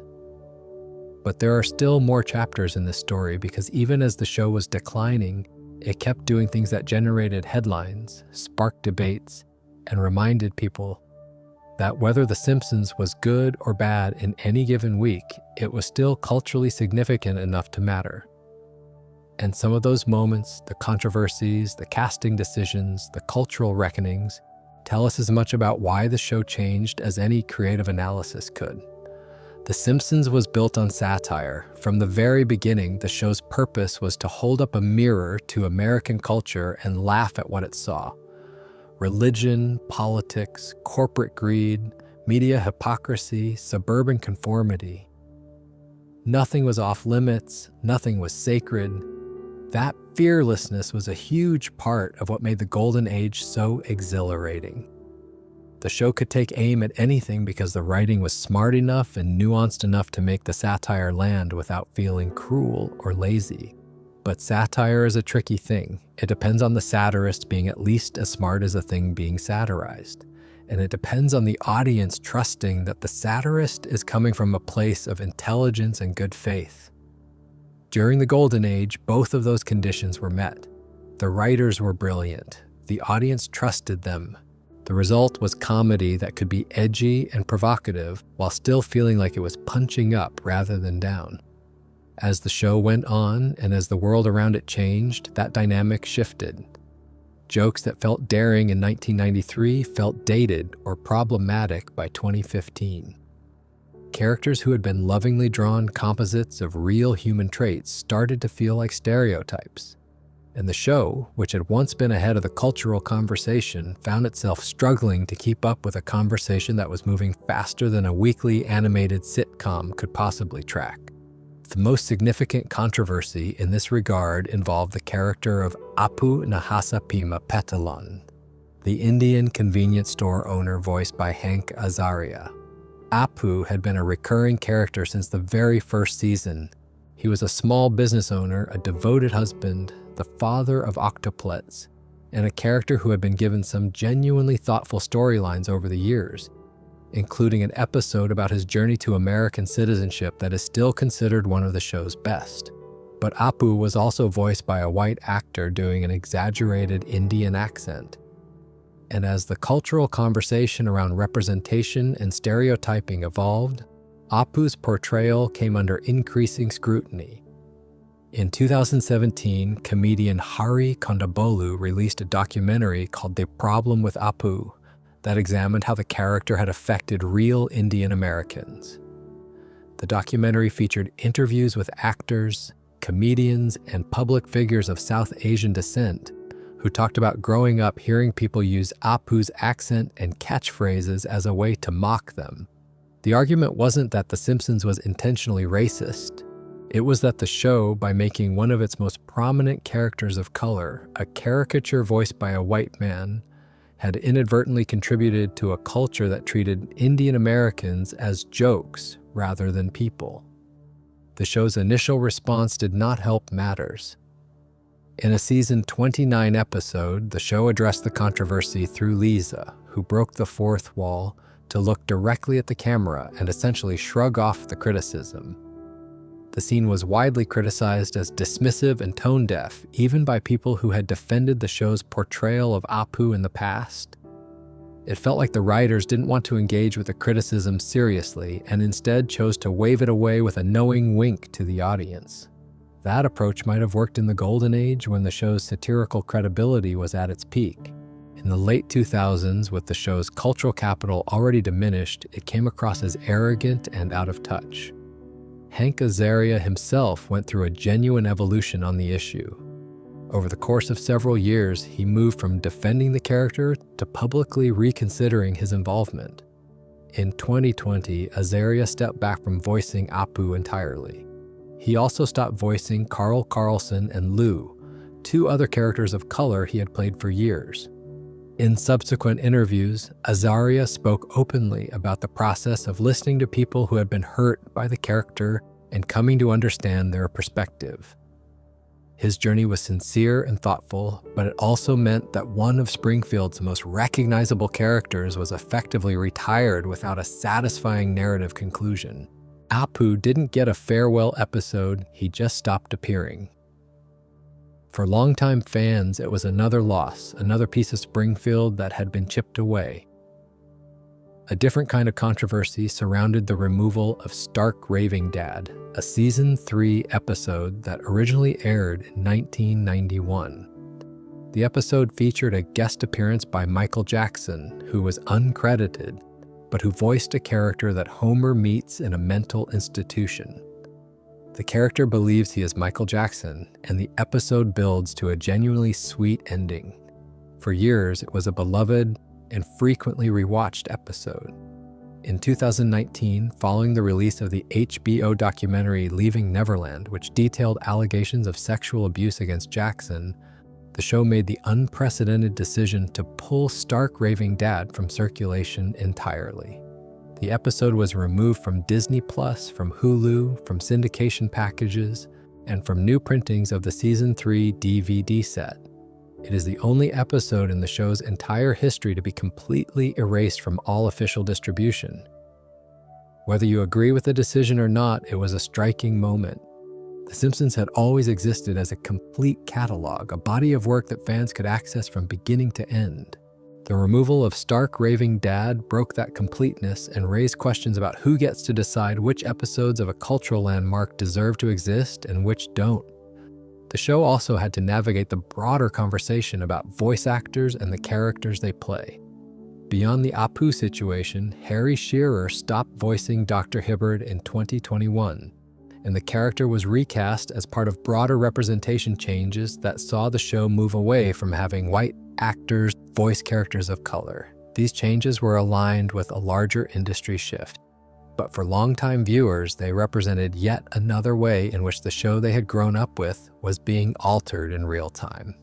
The 2023 WGA strike affected The Simpsons directly, shortening season 35 to just 18 episodes.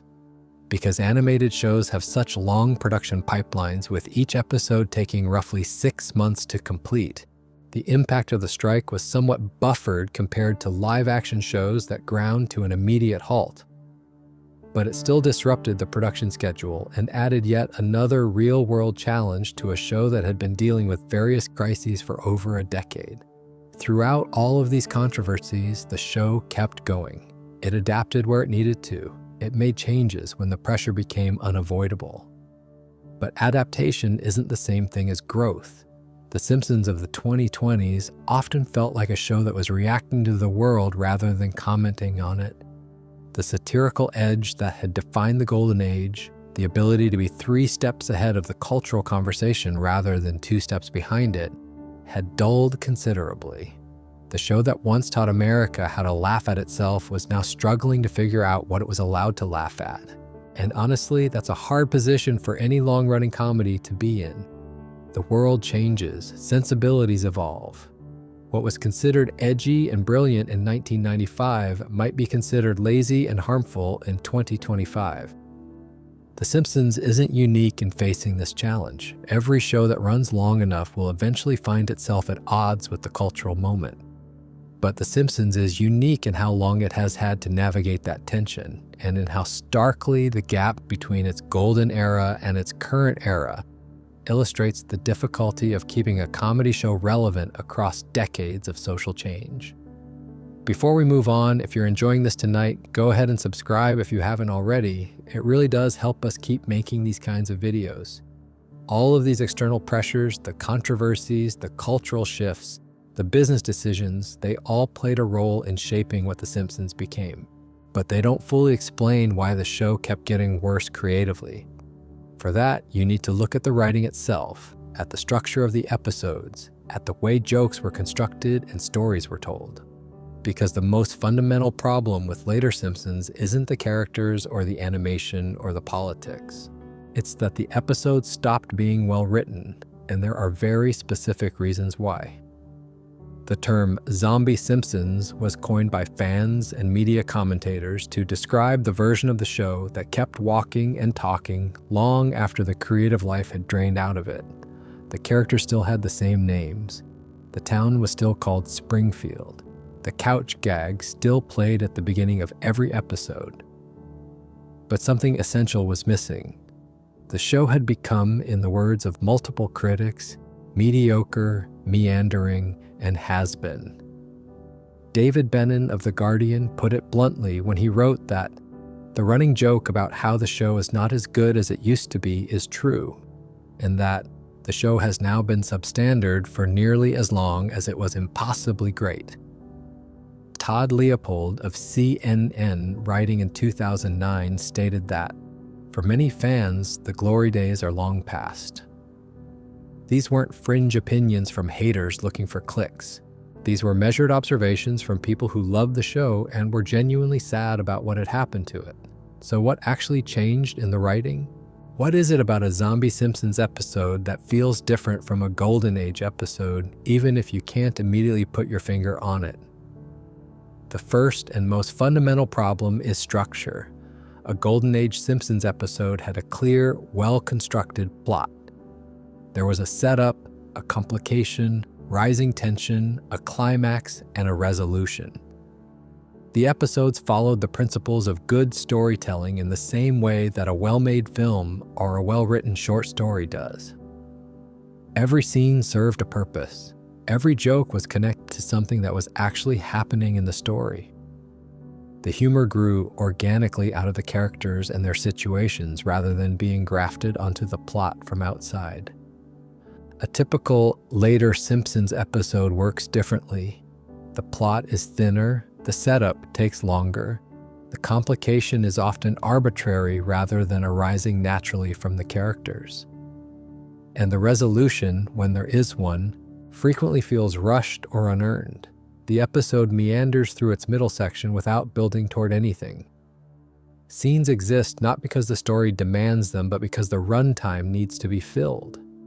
You watch a later Simpsons episode and you might laugh at individual moments, individual jokes, individual sight gags. But when the episode ends, you struggle to remember what it was actually about.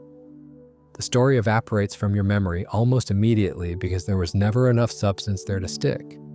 This connects to a broader issue with how the show generates humor. In the Golden Age, the comedy came from character and situation. Homer was funny because of who he was and how he reacted to things. The absurdity of Springfield was funny because it was grounded in recognizable human behavior. A joke about Homer being too lazy to walk to the fridge was funny because you knew someone like that.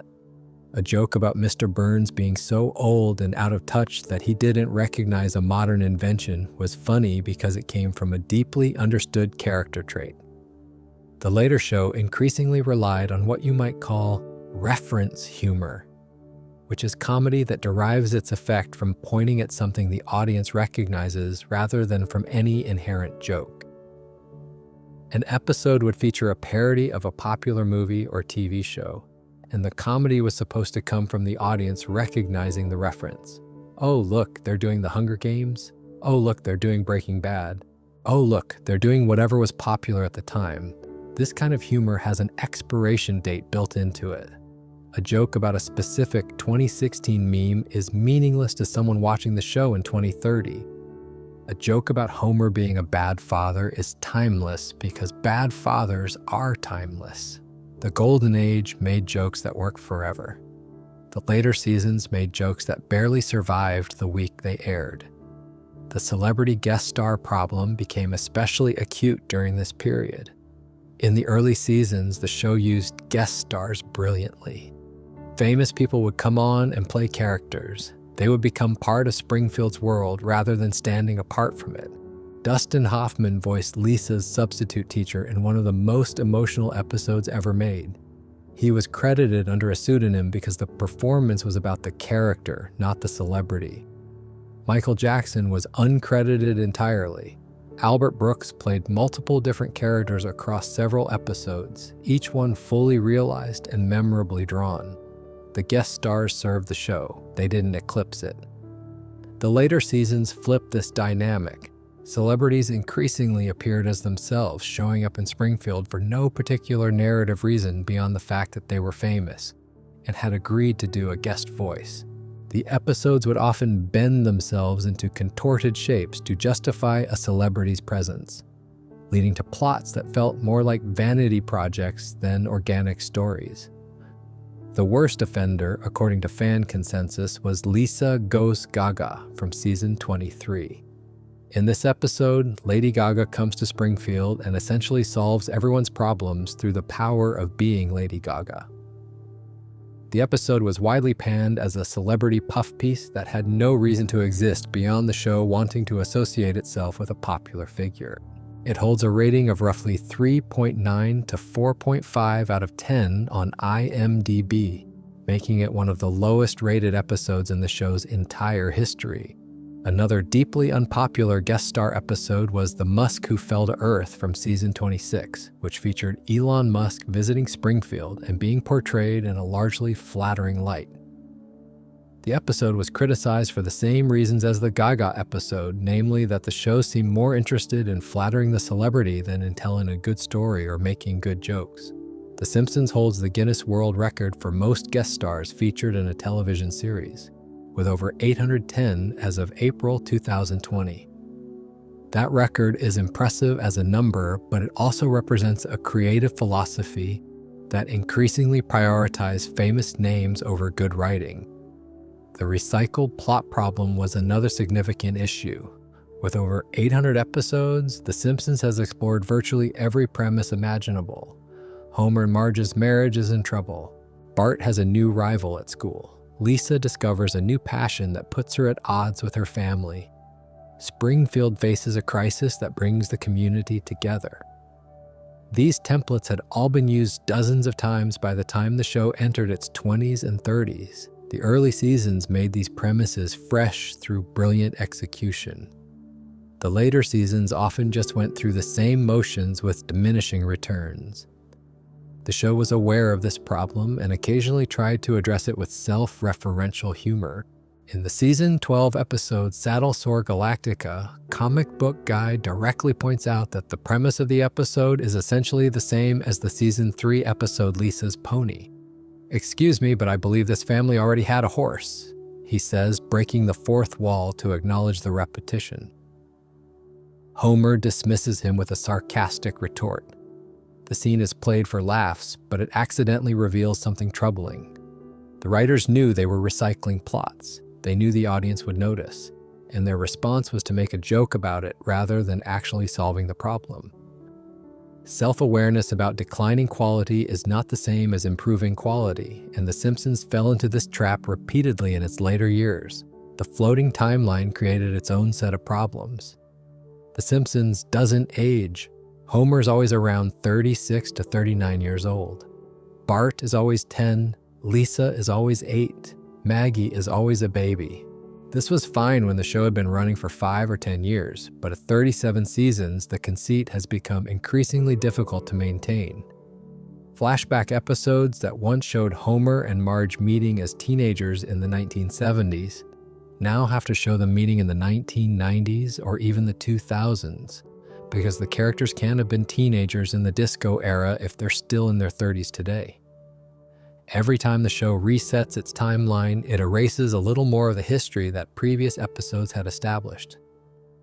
Homer's relationship with his mother, his experiences in the 1970s counterculture, his journey from dreaming teenager to resigned adult.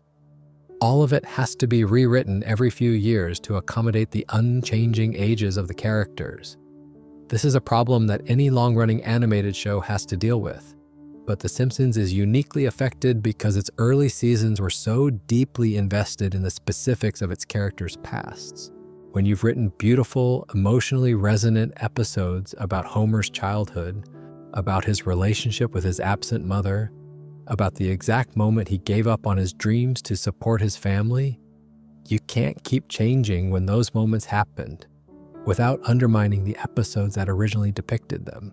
The floating timeline doesn't just create logical inconsistencies, it erodes the emotional foundation that the show was built on. Season 12 produced an episode called Homer versus Dignity that crystallized many of these problems. In one scene, Mr. Burns pays Homer to be the target of public humiliation, and the episode includes a sequence in which Homer, dressed in a panda suit at the Springfield Zoo, is implied to be sexually assaulted by a real panda. The scene was played for shock humor. It wasn't building toward a point. It wasn't satirizing anything. It was just a disturbing image presented as comedy. Fans and critics widely rejected the scene, and Johnny D of The Guardian suggested that the phrase, "jump the shark," should be replaced with "raped by a panda" to mark the show's decline. An even more extreme example came in season 18 with an episode called Boys of Bummer. In this episode, Bart makes an error during a baseball game that costs Springfield the championship. The entire town turns on him. Not just some people, the entire town. Adults, children, friends, strangers, all of them relentlessly bully and torment Bart to the point where he becomes suicidal and jumps off a water tower. The episode eventually walks back from the darkest implications and ends with the town apologizing, but the damage was done. Watching an entire community psychologically destroy a 10-year-old boy and drive him to attempt suicide is not funny. It's not satirical. It's not daring. It's just mean. And it represents the kind of creative choice that the Golden Age writing room would never have allowed through the door.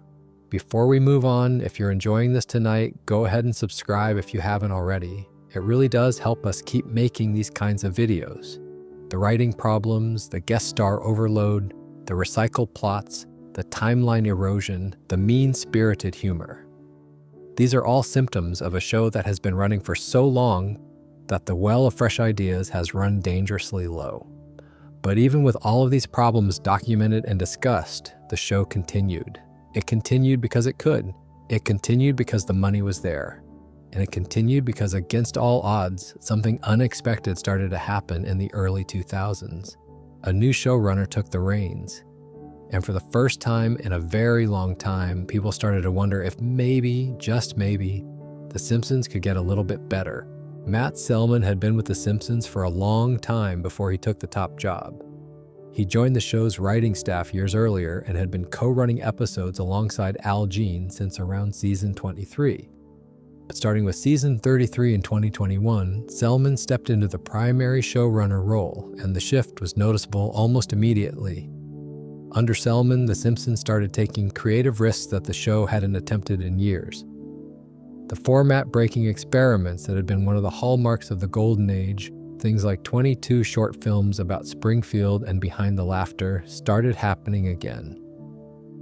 Season 33 featured A Serious Flanders, a 2-part episode that played like a limited series crime drama, complete with noir-ish cinematography, non-linear storytelling, and a darker tone than anything the show had attempted in over a decade. It was divisive, as any genuinely ambitious creative choice is going to be, but it was also exciting. It felt like someone behind the scenes was willing to push the show in new directions rather than just repeating the same safe formulas that had carried it through the Gene era. The character work improved too. One of the most significant changes was the scaling back of jerk-ass Homer. Under Selman's watch, Homer was dialed down from the reckless, selfish, borderline psychotic version of himself that had dominated the Scully and mid-Gene eras. The new Homer was more of a dim-witted nice guy who genuinely tries his best to support his family. He's not the Homer of the Golden Age exactly. That Homer had sharper edges, more clearly defined flaws, and a specificity of character that the modern version doesn't quite match. But the modern Homer is at least likable again, and that matters. When the audience can root for the main character, everything else in the show works better. Selman's era also embraced cinematic direction in a way that earlier post-Golden Age seasons hadn't. episodes started experimenting with visual storytelling techniques that went beyond the standard animated sitcom template. Camera angles, lighting choices, editing rhythms, all of these things started getting more attention. The show was trying to look and feel like something more than just a half-hour cartoon, and while the results were inconsistent, the ambition itself was refreshing after years of creative coasting. Critics noticed the improvement. Season 35 was described by several reviewers as hugely improved over its immediate predecessors. Rotten Tomatoes season scores, while imperfect as a metric, showed an interesting trajectory. Season 24 had earned a dismal 33%, the lowest available season score on the platform. But Season 29 bounced back to 100% among the small number of critics who reviewed it. Season 31 scored 80%. The reviews weren't uniformly glowing, but they were decidedly more positive than they had been during the worst stretches of the Gene era. Al Jean, for his part, transitioned gracefully. He moved to a consulting producer role, and from season 38 onward, Selman was announced as the sole showrunner. After 20 years at the helm, Jean was stepping back, and the show was getting a fresh, creative perspective for the first time in a generation. The show also continued to hit milestones that underscored its sheer longevity. The 800th episode, titled Guess Who's Coming to Skinner, aired on December 7th, 2025. That's an almost incomprehensible number for a scripted television series. No other show in American primetime history has produced that many episodes. The Simpsons surpassed Gunsmoke's season count record when it premiered its 21st season on September the 27th, 2009, becoming the longest-running American primetime scripted television series by seasons. It surpassed Gunsmoke's episode count record on April 29, 2018, with an episode called Forgive and Regret. But here's the uncomfortable truth that even the show's most devoted defenders have to grapple with. Even during the Selman-led renaissance, even when individual episodes were genuinely good, the best modern Simpsons episodes are only a shadow of the show's former glory. That's not an insult to the current team, it's an acknowledgement of how impossibly high the golden age set the bar. When your baseline for comparison includes Marge Versus, The Monorail, Homer's Enemy, You Only Move Twice, Cape Fear, and Last Exit to Springfield, anything less than perfection is going to feel like a letdown. The modern show can be good, it can occasionally be very good, but it has not produced, and almost certainly will not produce, episodes that belong in the same conversation as the best of what came before. The show's continued existence is driven primarily by business logic rather than creative necessity. The April 2025 mega renewal through season 40 made that clear. The show is cheap to produce relative to live-action programming. It has enormous streaming value. It generates revenue through licensing, merchandise, and theme park attractions. The Simpsons movie sequel is reportedly expected around September 3rd, 2027, which means the franchise has theatrical ambitions beyond just the television series. Disney launched a 24/7 Simpsons always-on stream on Disney Plus in March of 2025, featuring seasons 1 through 35, with approximately 767 episodes available at launch. The show is being treated as a content library, a permanent fixture of the Disney ecosystem that will generate revenue in perpetuity regardless of whether new episodes are good, bad, or indifferent. Matt Groening is still credited as an executive producer, though his day-to-day involvement in the creative process has been minimal for many years. James L. Brooks, who holds 22 Primetime Emmys and was instrumental in developing the show from its earliest days, remains an executive producer as well. Neither of them is driving the show creatively the way they did in the beginning. The vision that launched The Simpsons belongs to a generation of writers and producers who have largely moved on, and the people who inherited the show, while talented, are working with a set of characters and a world that have been running for so long that genuinely surprising the audience has become almost impossible. The voice cast remains remarkably intact. Dan Castellaneta, Julie Kavner, Nancy Cartwright, Yeardley Smith, Hank Azaria, and Harry Shearer are all still with the show. They have been voicing these characters for over 35 years. Their performances are still excellent. The talent in front of the microphone has never been the problem. The problem has always been what's being written for them to say. The show is also navigating a media landscape that looks nothing like the one it was born into. When The Simpsons premiered in 1989, there were 3 major networks, a handful of cable channels, and no internet. Watching television meant sitting in front of a TV at a scheduled time and watching whatever was being broadcast. The Simpsons thrived in that environment because it was one of the only options for smart, edgy comedy on any given night. In 2026, there are hundreds of channels, dozens of streaming platforms, and virtually unlimited content available at any moment. The competition for attention is exponentially more intense.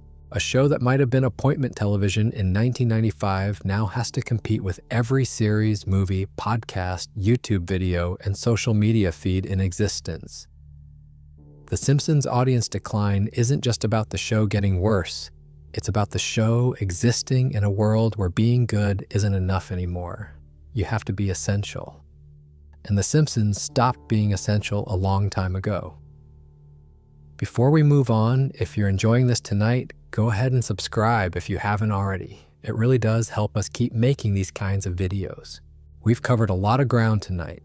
The Golden Age, the showrunner transitions, the Flanderization, the animation and music changes, the ratings collapse, the controversies, the zombie years, the tentative renaissance. But there are 2 more things I want to talk about before we wrap this up. The first is the show's competition, and specifically the remarkable irony that the animated comedy that may have learned the most from The Simpsons' mistakes is the one that existed in its shadow for years. And the second is what The Simpsons ultimately means, what its legacy is, and why, despite everything we've talked about tonight, it still matters more than almost any other show in the history of television. When The Simpsons was at its peak in the early 1990s, it had essentially no competition in the animated primetime space. There was nothing else like it. But the show's success opened the floodgates, and over the next decade, a series of animated comedies launched that would eventually define the landscape alongside it. King of the Hill premiered in 1997. South Park debuted the same year. Family Guy arrived in 1999. Futurama, which was co-created by Matt Groening himself, launched in 1999 as well. Each of these shows owed a creative debt to The Simpsons for proving that animated comedy could work in prime time, and each of them, in their own way, would eventually serve as a point of comparison that highlighted just how far The Simpsons had fallen. South Park, created by Trey Parker and Matt Stone, took a radically different approach to animated comedy. Where The Simpsons was polished and carefully crafted over months of production, South Park was deliberately crude and produced on an incredibly fast turnaround. A typical South Park episode could be written, animated, and delivered to the network in about 6 days. This speed allowed the show to be topical in a way that The Simpsons, with its 6-month production pipeline, could never match. South Park could air an episode about something that happened last week. The Simpsons was always commenting on events that had happened half a year or more before the episode reached audiences. South Park also had a famous rivalry with The Simpsons, or more specifically with Family Guy, which Parker and Stone targeted in their 2-part Cartoon Wars episodes. But the broader point that South Park made about its animated competition was that a show can stay relevant and sharp and daring for decades if the creative team remains engaged and willing to evolve. South Park has had its own ups and downs, but it never suffered the kind of catastrophic creative decline that The Simpsons did, in large part because Parker and Stone remained hands-on with every aspect of the show for its entire run. Family Guy, created by Seth MacFarlane, had a completely different relationship with The Simpsons. From the moment it debuted, Family Guy was accused of being a Simpsons ripoff. The surface similarities were obvious: Yellow Family, Stupid Dad, Smart Daughter, Wacky Town, Fox Network. But the shows worked in fundamentally different ways. Family Guy relied heavily on cutaway gags, those quick, non-sequitur scenes that interrupt the main plot for a random joke before cutting back. The Simpsons never used cutaways. Its humor was always integrated into the story, always connected to the characters and what was happening to them. The cutaway approach gave Family Guy a different rhythm and a different feel, but it also created a structural weakness that would eventually contribute to that show's own decline, as the cutaways slowly replaced actual storytelling. The Simpsons itself acknowledged the Family Guy rivalry in various ways over the years, most notably in a crossover episode called The Simpsons Guy that aired as the season 13 premiere of Family Guy in September of 2014. The episode featured the Griffin family visiting Springfield and interacting with the Simpson family. It was a 1-hour special that generated a lot of attention, but was ultimately more of a marketing event than a creative one. The Simpsons was always the older, more respected show. Family Guy was always the scrappier, more controversial one. But as both shows entered their later years, neither one could claim to be producing work anywhere close to their respective peaks. Futurama is an interesting case because it was created by the same man who created The Simpsons. Matt Groening and David X. Cohen developed Futurama together, and it premiered in 1999 on Fox. The show was canceled after 4 seasons, brought back for direct-to-video movies, then returned to television on Comedy Central for 2 more seasons before being canceled again, and then was revived once more on Hulu in 2023. Futurama's journey has been rocky in terms of network stability, but its creative reputation has remained much stronger than The Simpsons' later years. Fans who grew disillusioned with the declining quality of The Simpsons often pointed to Futurama as proof that Groening's creative instincts were still sharp when applied to a newer property with a fresh set of characters and a clean creative slate. Futurama didn't have 800 episodes of baggage. It could be surprising because it hadn't exhausted its premise. The contrast between the two shows was unflattering for The Simpsons. King of the Hill, created by Mike Judge and Greg Daniels, took yet another approach. Where The Simpsons was surreal and Family Guy was random, and South Park was outrageous, King of the Hill was quiet and grounded. It was a show about a propane salesman in suburban Texas, and its humor came from observation and character rather than from spectacle. King of the Hill ran for 13 seasons from 1997 to 2010, and while it was never as flashy or as culturally dominant as The Simpsons, it maintained a remarkably consistent level of quality throughout its run. Hank Hill never got flanderized. The town of Arlen never became a cartoon in the worst sense.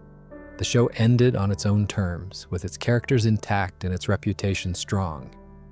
That consistency stands in stark contrast to what happened with The Simpsons, which sacrificed its characters and its identity in pursuit of a run that would never end. The lesson from all of these shows is the same one that the Family Guy reference script you gave me highlighted so effectively. The decline of a long-running show is not inevitable. It is the result of specific choices made by specific people. South Park stayed sharp because its creators stayed involved.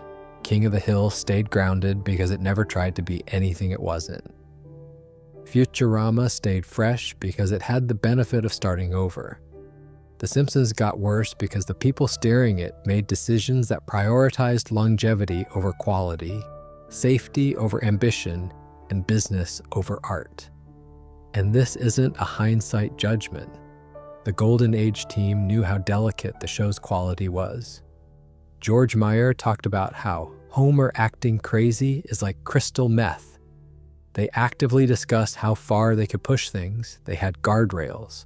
When those guardrails were removed, when the showrunner who understood them moved on and was replaced by someone with different priorities, the decline began. When the writing room turned over and the institutional memory of what made the show great was diluted by decades of new hires, the decline accelerated. When the business model shifted from make the best show we can to keep the show going because it's profitable, the decline became permanent. The irony is that The Simpsons is still, in some ways, the greatest animated comedy ever made.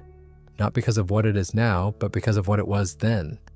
The Golden Age episodes haven't gotten worse. They're just as brilliant today as they were 30 years ago. Marge versus the monorail is still hilarious. Homer's enemy is still devastating. You Only Move Twice is still one of the most purely enjoyable half hours of television ever produced. And Maggie Makes 3, the episode that ends with Homer surrounding his desk at the power plant, with pictures of Maggie so that the sign reading "Don't forget you're here forever" is modified to read "Do it for her," is still one of the most emotionally moving moments in the history of the medium. Those episodes are permanent. They can't be taken away, they can't be diminished by anything the show does now. The decline of The Simpsons is not a story about a show that was always mediocre finally being exposed. It's a story about a show that was once miraculous, slowly becoming ordinary. And the gap between miraculous and ordinary is where all the sadness lives. Before we move on, if you're enjoying this tonight, go ahead and subscribe if you haven't already. It really does help us keep making these kinds of videos. We're almost at the end now. I want to leave you with something that goes beyond just diagnosing problems and pointing fingers. Because The Simpsons isn't just a TV show, it's a cultural institution. It's a shared language. It's a mirror that America held up to itself for 37 years and counting. And what it reflected, for better and for worse, says something important about all of us. The Simpsons holds every major longevity record in American television. It is the longest-running primetime animated series, the longest-running American sitcom by number of episodes, the longest-running American scripted primetime television series by both seasons and episode count. These records are not going to be broken anytime soon, and they may never be broken at all. The show has been renewed through season 40, which will take it to the 2028 to 2029 television season. By that point, it will have been airing new episodes for nearly 4 decades. That is an almost incomprehensible span of time for any creative work, let alone a weekly half-hour comedy. The Simpson family received a star on the Hollywood Walk of Fame on January 14, 2000. They are one of the very few fictional characters to receive the honor. The star is located at 7021 Hollywood Boulevard, and it has been there for over 25 years now. When it was installed, The Simpsons was still in what many consider its golden years, or at least the tail end of them. The star was a celebration of a show that had already changed television forever and was still producing work that could stand alongside the best of its early output. The award shelf tells a similar story of early glory. 37 primetime Emmys, over 100 nominations, 12 wins for Outstanding Animated Program, the most in that category by any series, 34 Annie Awards, 13 Writers Guild of America Awards, 2 Peabody Awards, a Golden Globe nomination for Best Television Series, a nomination for the movie at the Golden Globes for Best Animated Feature Film. These numbers represent a level of critical recognition that no animated series had achieved before and that very few have matched since. But the awards, impressive as they are, don't capture the full scope of what The Simpsons accomplished culturally. The show didn't just win trophies, it changed how people talked, how they thought about television, and how they understood the relationship between art and commerce in America. Think about the predictions for a moment. In March of 2000, an episode called Bart to the Future depicted Donald Trump having been President of the United States 16 years before it actually happened. In 1998, an episode showed 20th Century Fox as a division of the Walt Disney Company. 21 years before the Disney-Fox merger made it reality. Smartwatches, autocorrect disasters, video calling, the discovery of the Higgs boson, horse meat and fast food, the rise of virtual reality. The show seemed to predict all of these things. Now, with over 800 episodes spanning 37 years, some of these predictions are inevitably coincidental. When you generate that much content over that many decades, you're going to accidentally describe the future a few times. But the frequency and the specificity of The Simpsons predictions speaks to something deeper than luck. The writers of the Golden Age understood the trajectory of American society and technology so well that their jokes about the future turned out to be more accurate than most deliberate predictions by actual futurists. That's not fortune-telling. That's an extraordinarily deep understanding of how the world works, expressed through comedy. The show's impact on language is equally remarkable. Doe in the Oxford English Dictionary, ambigun and cromulent, migrating from invented nonsense to real dictionary entries. Cheese-eating surrender monkeys used in actual political discourse. Worst episode ever. Becoming a universal expression of media criticism. Meh popularized globally after appearing in the show, even though the writers didn't technically invent the word. These contributions to the English language rival those of Shakespeare and the Bible, according to linguistics commentators. That's not a joke.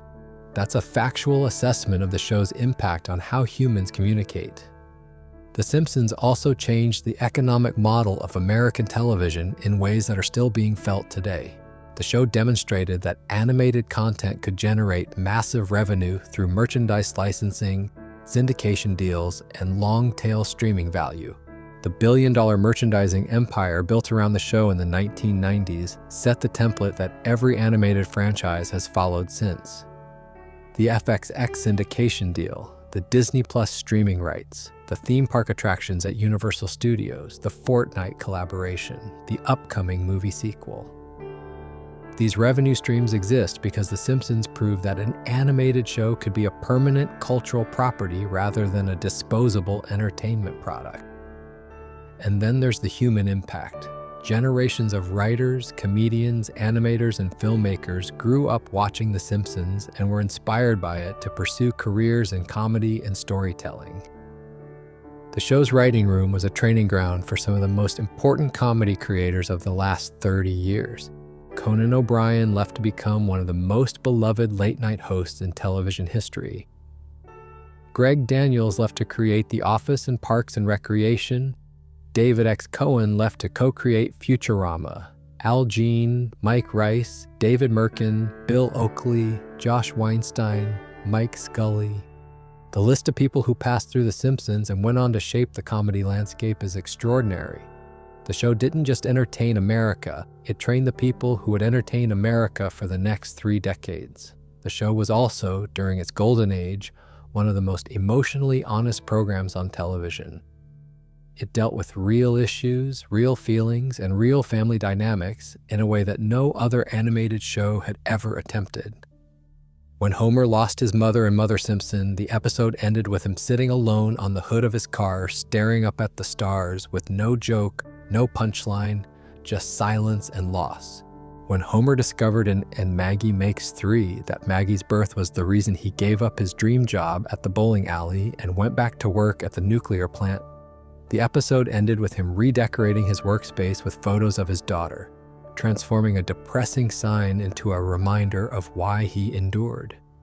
When Lisa met her substitute teacher and Lisa's substitute and then lost him, and when Homer tried clumsily to comfort her and she called him a baboon, Homer's response, "She called me a baboon, the stupidest, ugliest, smelliest ape of them all," was simultaneously heartbreaking and hilarious, because you knew Homer well enough to understand that his self-awareness in that moment was genuine. These were not just good moments in a cartoon. These were some of the finest moments in all of American storytelling. The show's relationship with its own legacy is complicated. The people who make The Simpsons today know what the show was during the Golden Age. They know the standard they're being measured against. And to their credit, the Selman era has shown a willingness to reach for something beyond comfortable mediocrity. But the sheer weight of history, 800 plus episodes, 37 seasons, decades of accumulated character baggage, makes it almost impossible to recapture what was lost. The early Simpsons succeeded in part because it was new. Nobody had ever seen anything like it. That novelty can't be recreated. You can't be surprised by something for the second time. The show also carries the burden of its own reputation.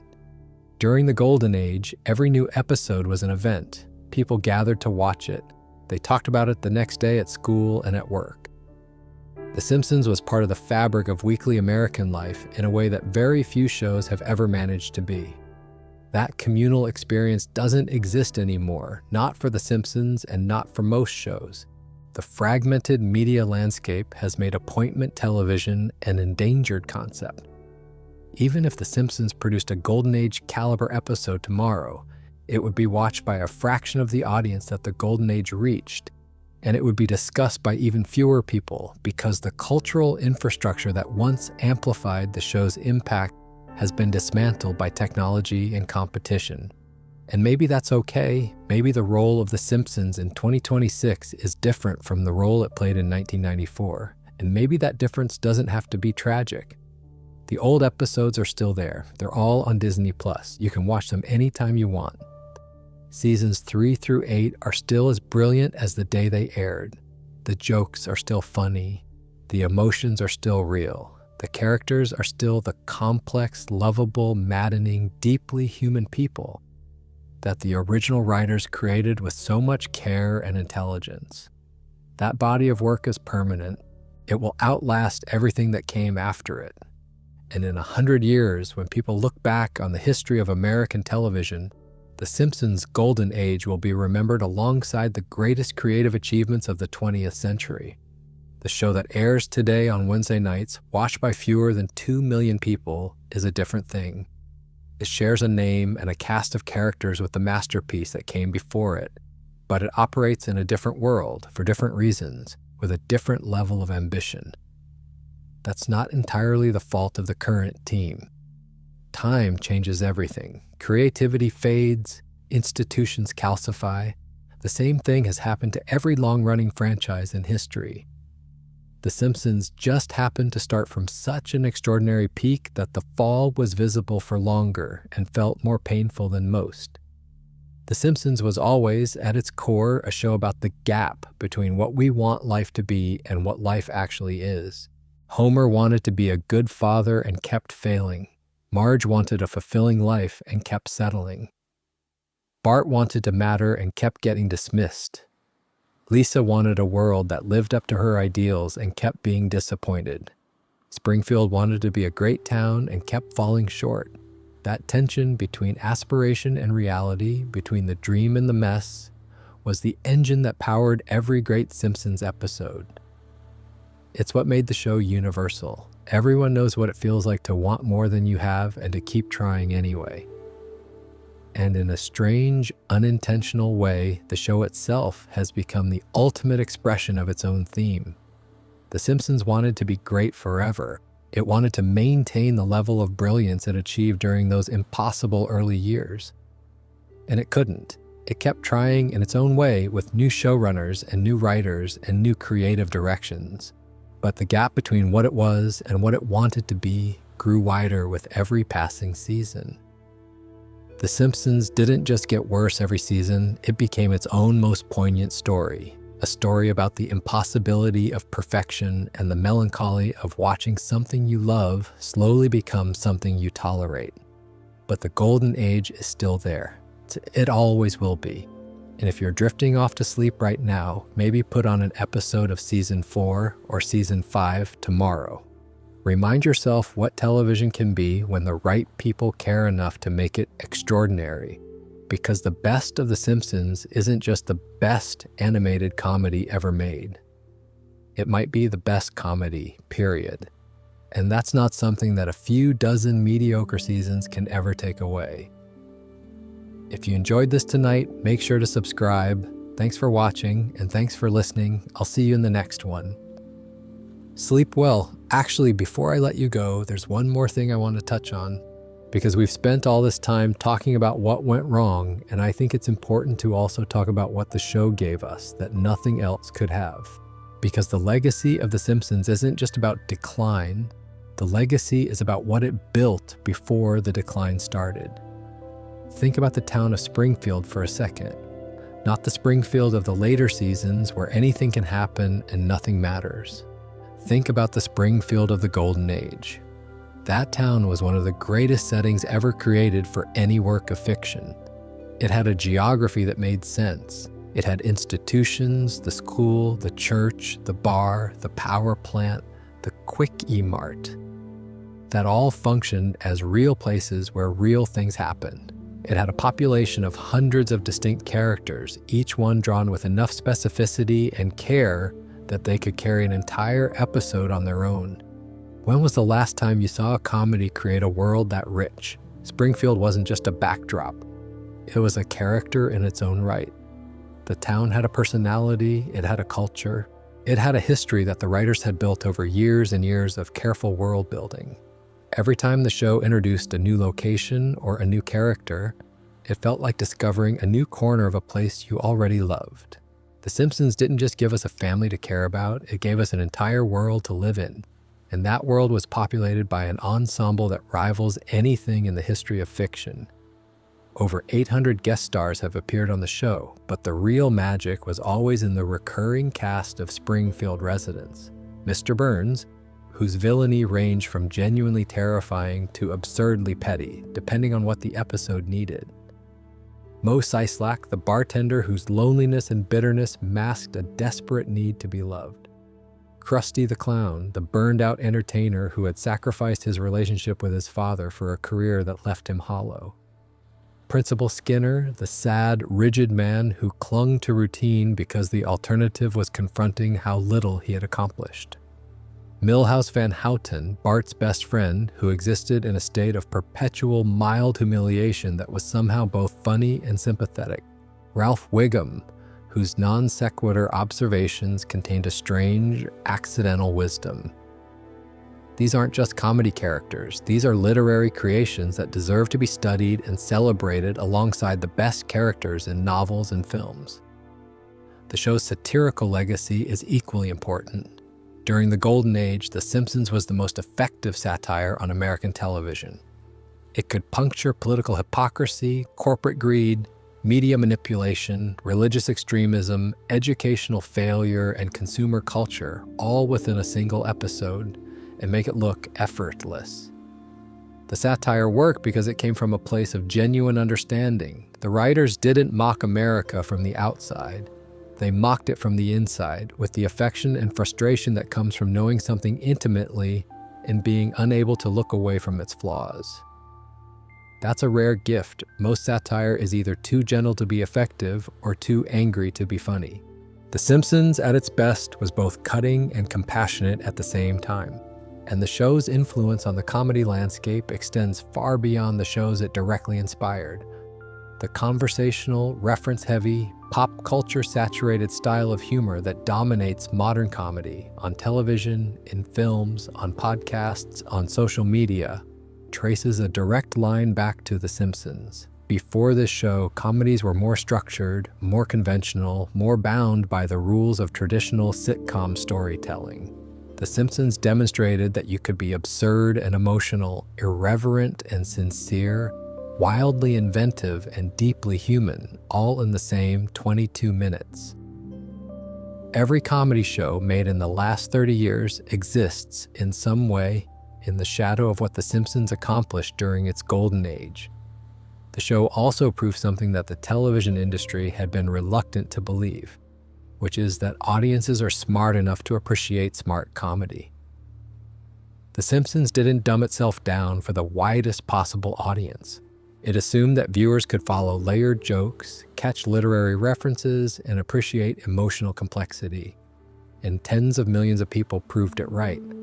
The show's success was evidence that you don't have to choose between being intelligent and being popular. You can be both if you're willing to put in the work. That's maybe the most painful part of the show's decline. It's not just that the later episodes are worse.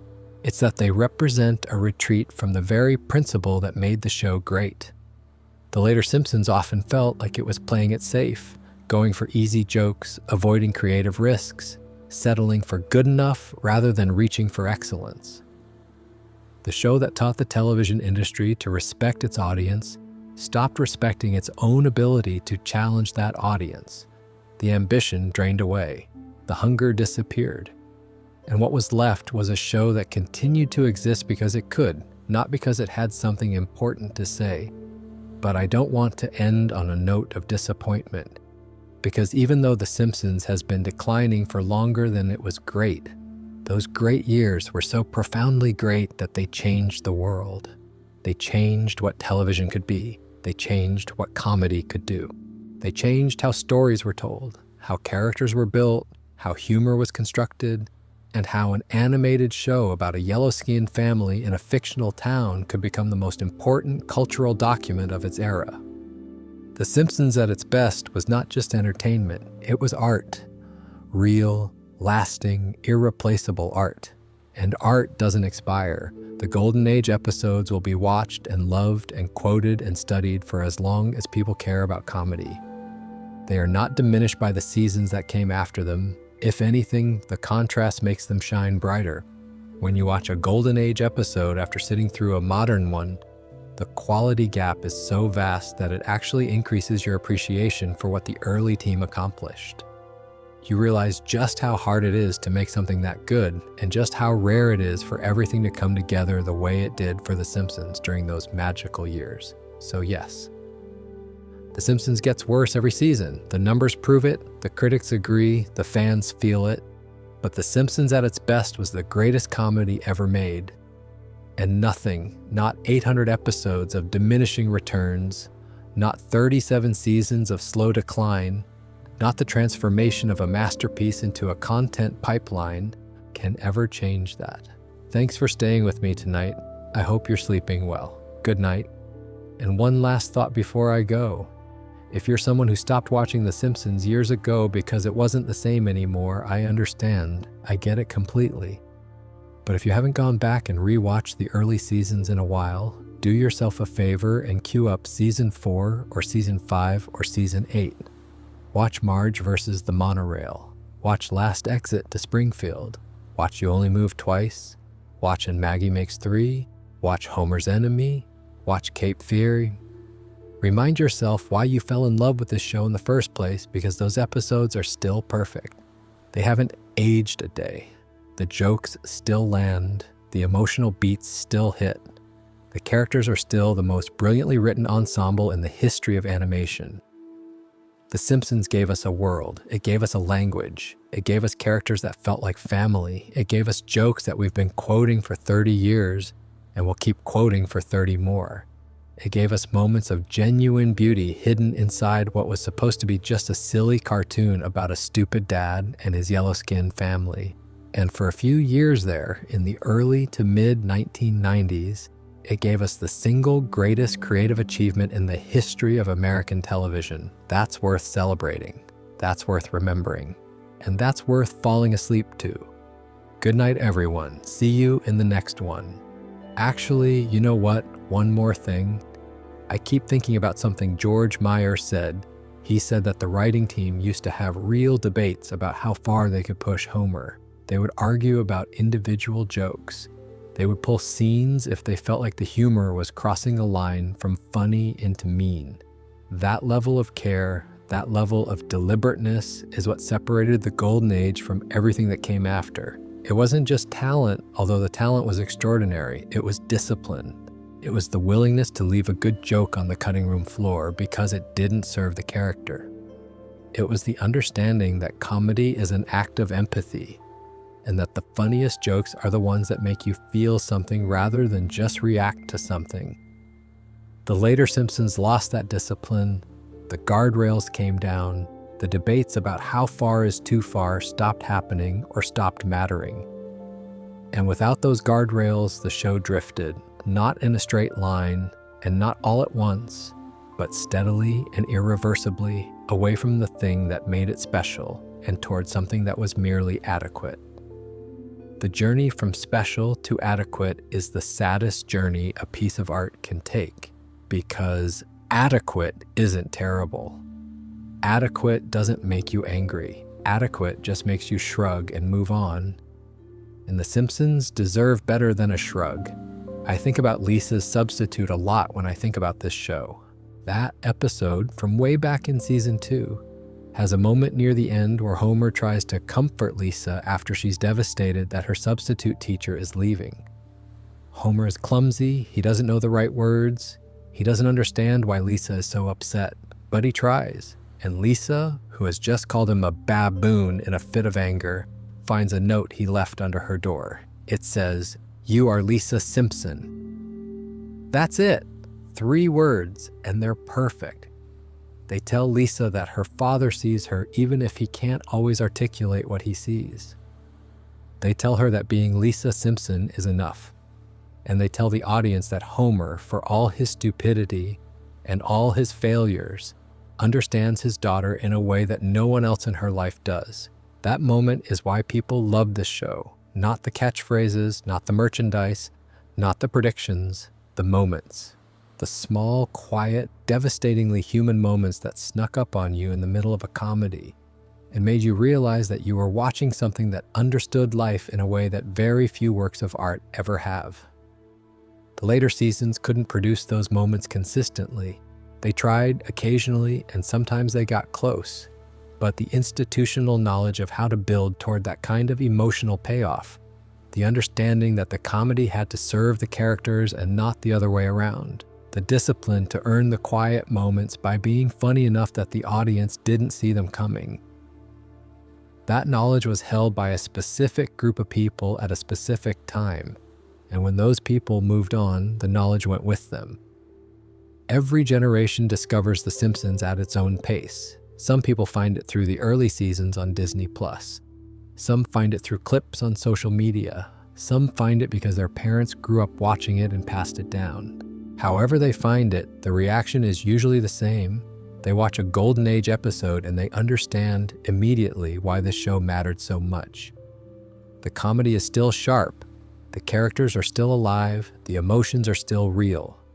And for 22 minutes, they get to live in Springfield, in the real Springfield, the one that felt like a place you could actually visit and never want to leave. That Springfield is still there. It always will be. And on nights like tonight, when you need something warm and familiar and brilliantly made to fall asleep to, that Springfield is waiting for you. Seasons 3 through 8. Start anywhere. Every episode is a gift. The Simpsons gets worse every season, but the best of The Simpsons is forever. Good night, sleep well, and do it for her.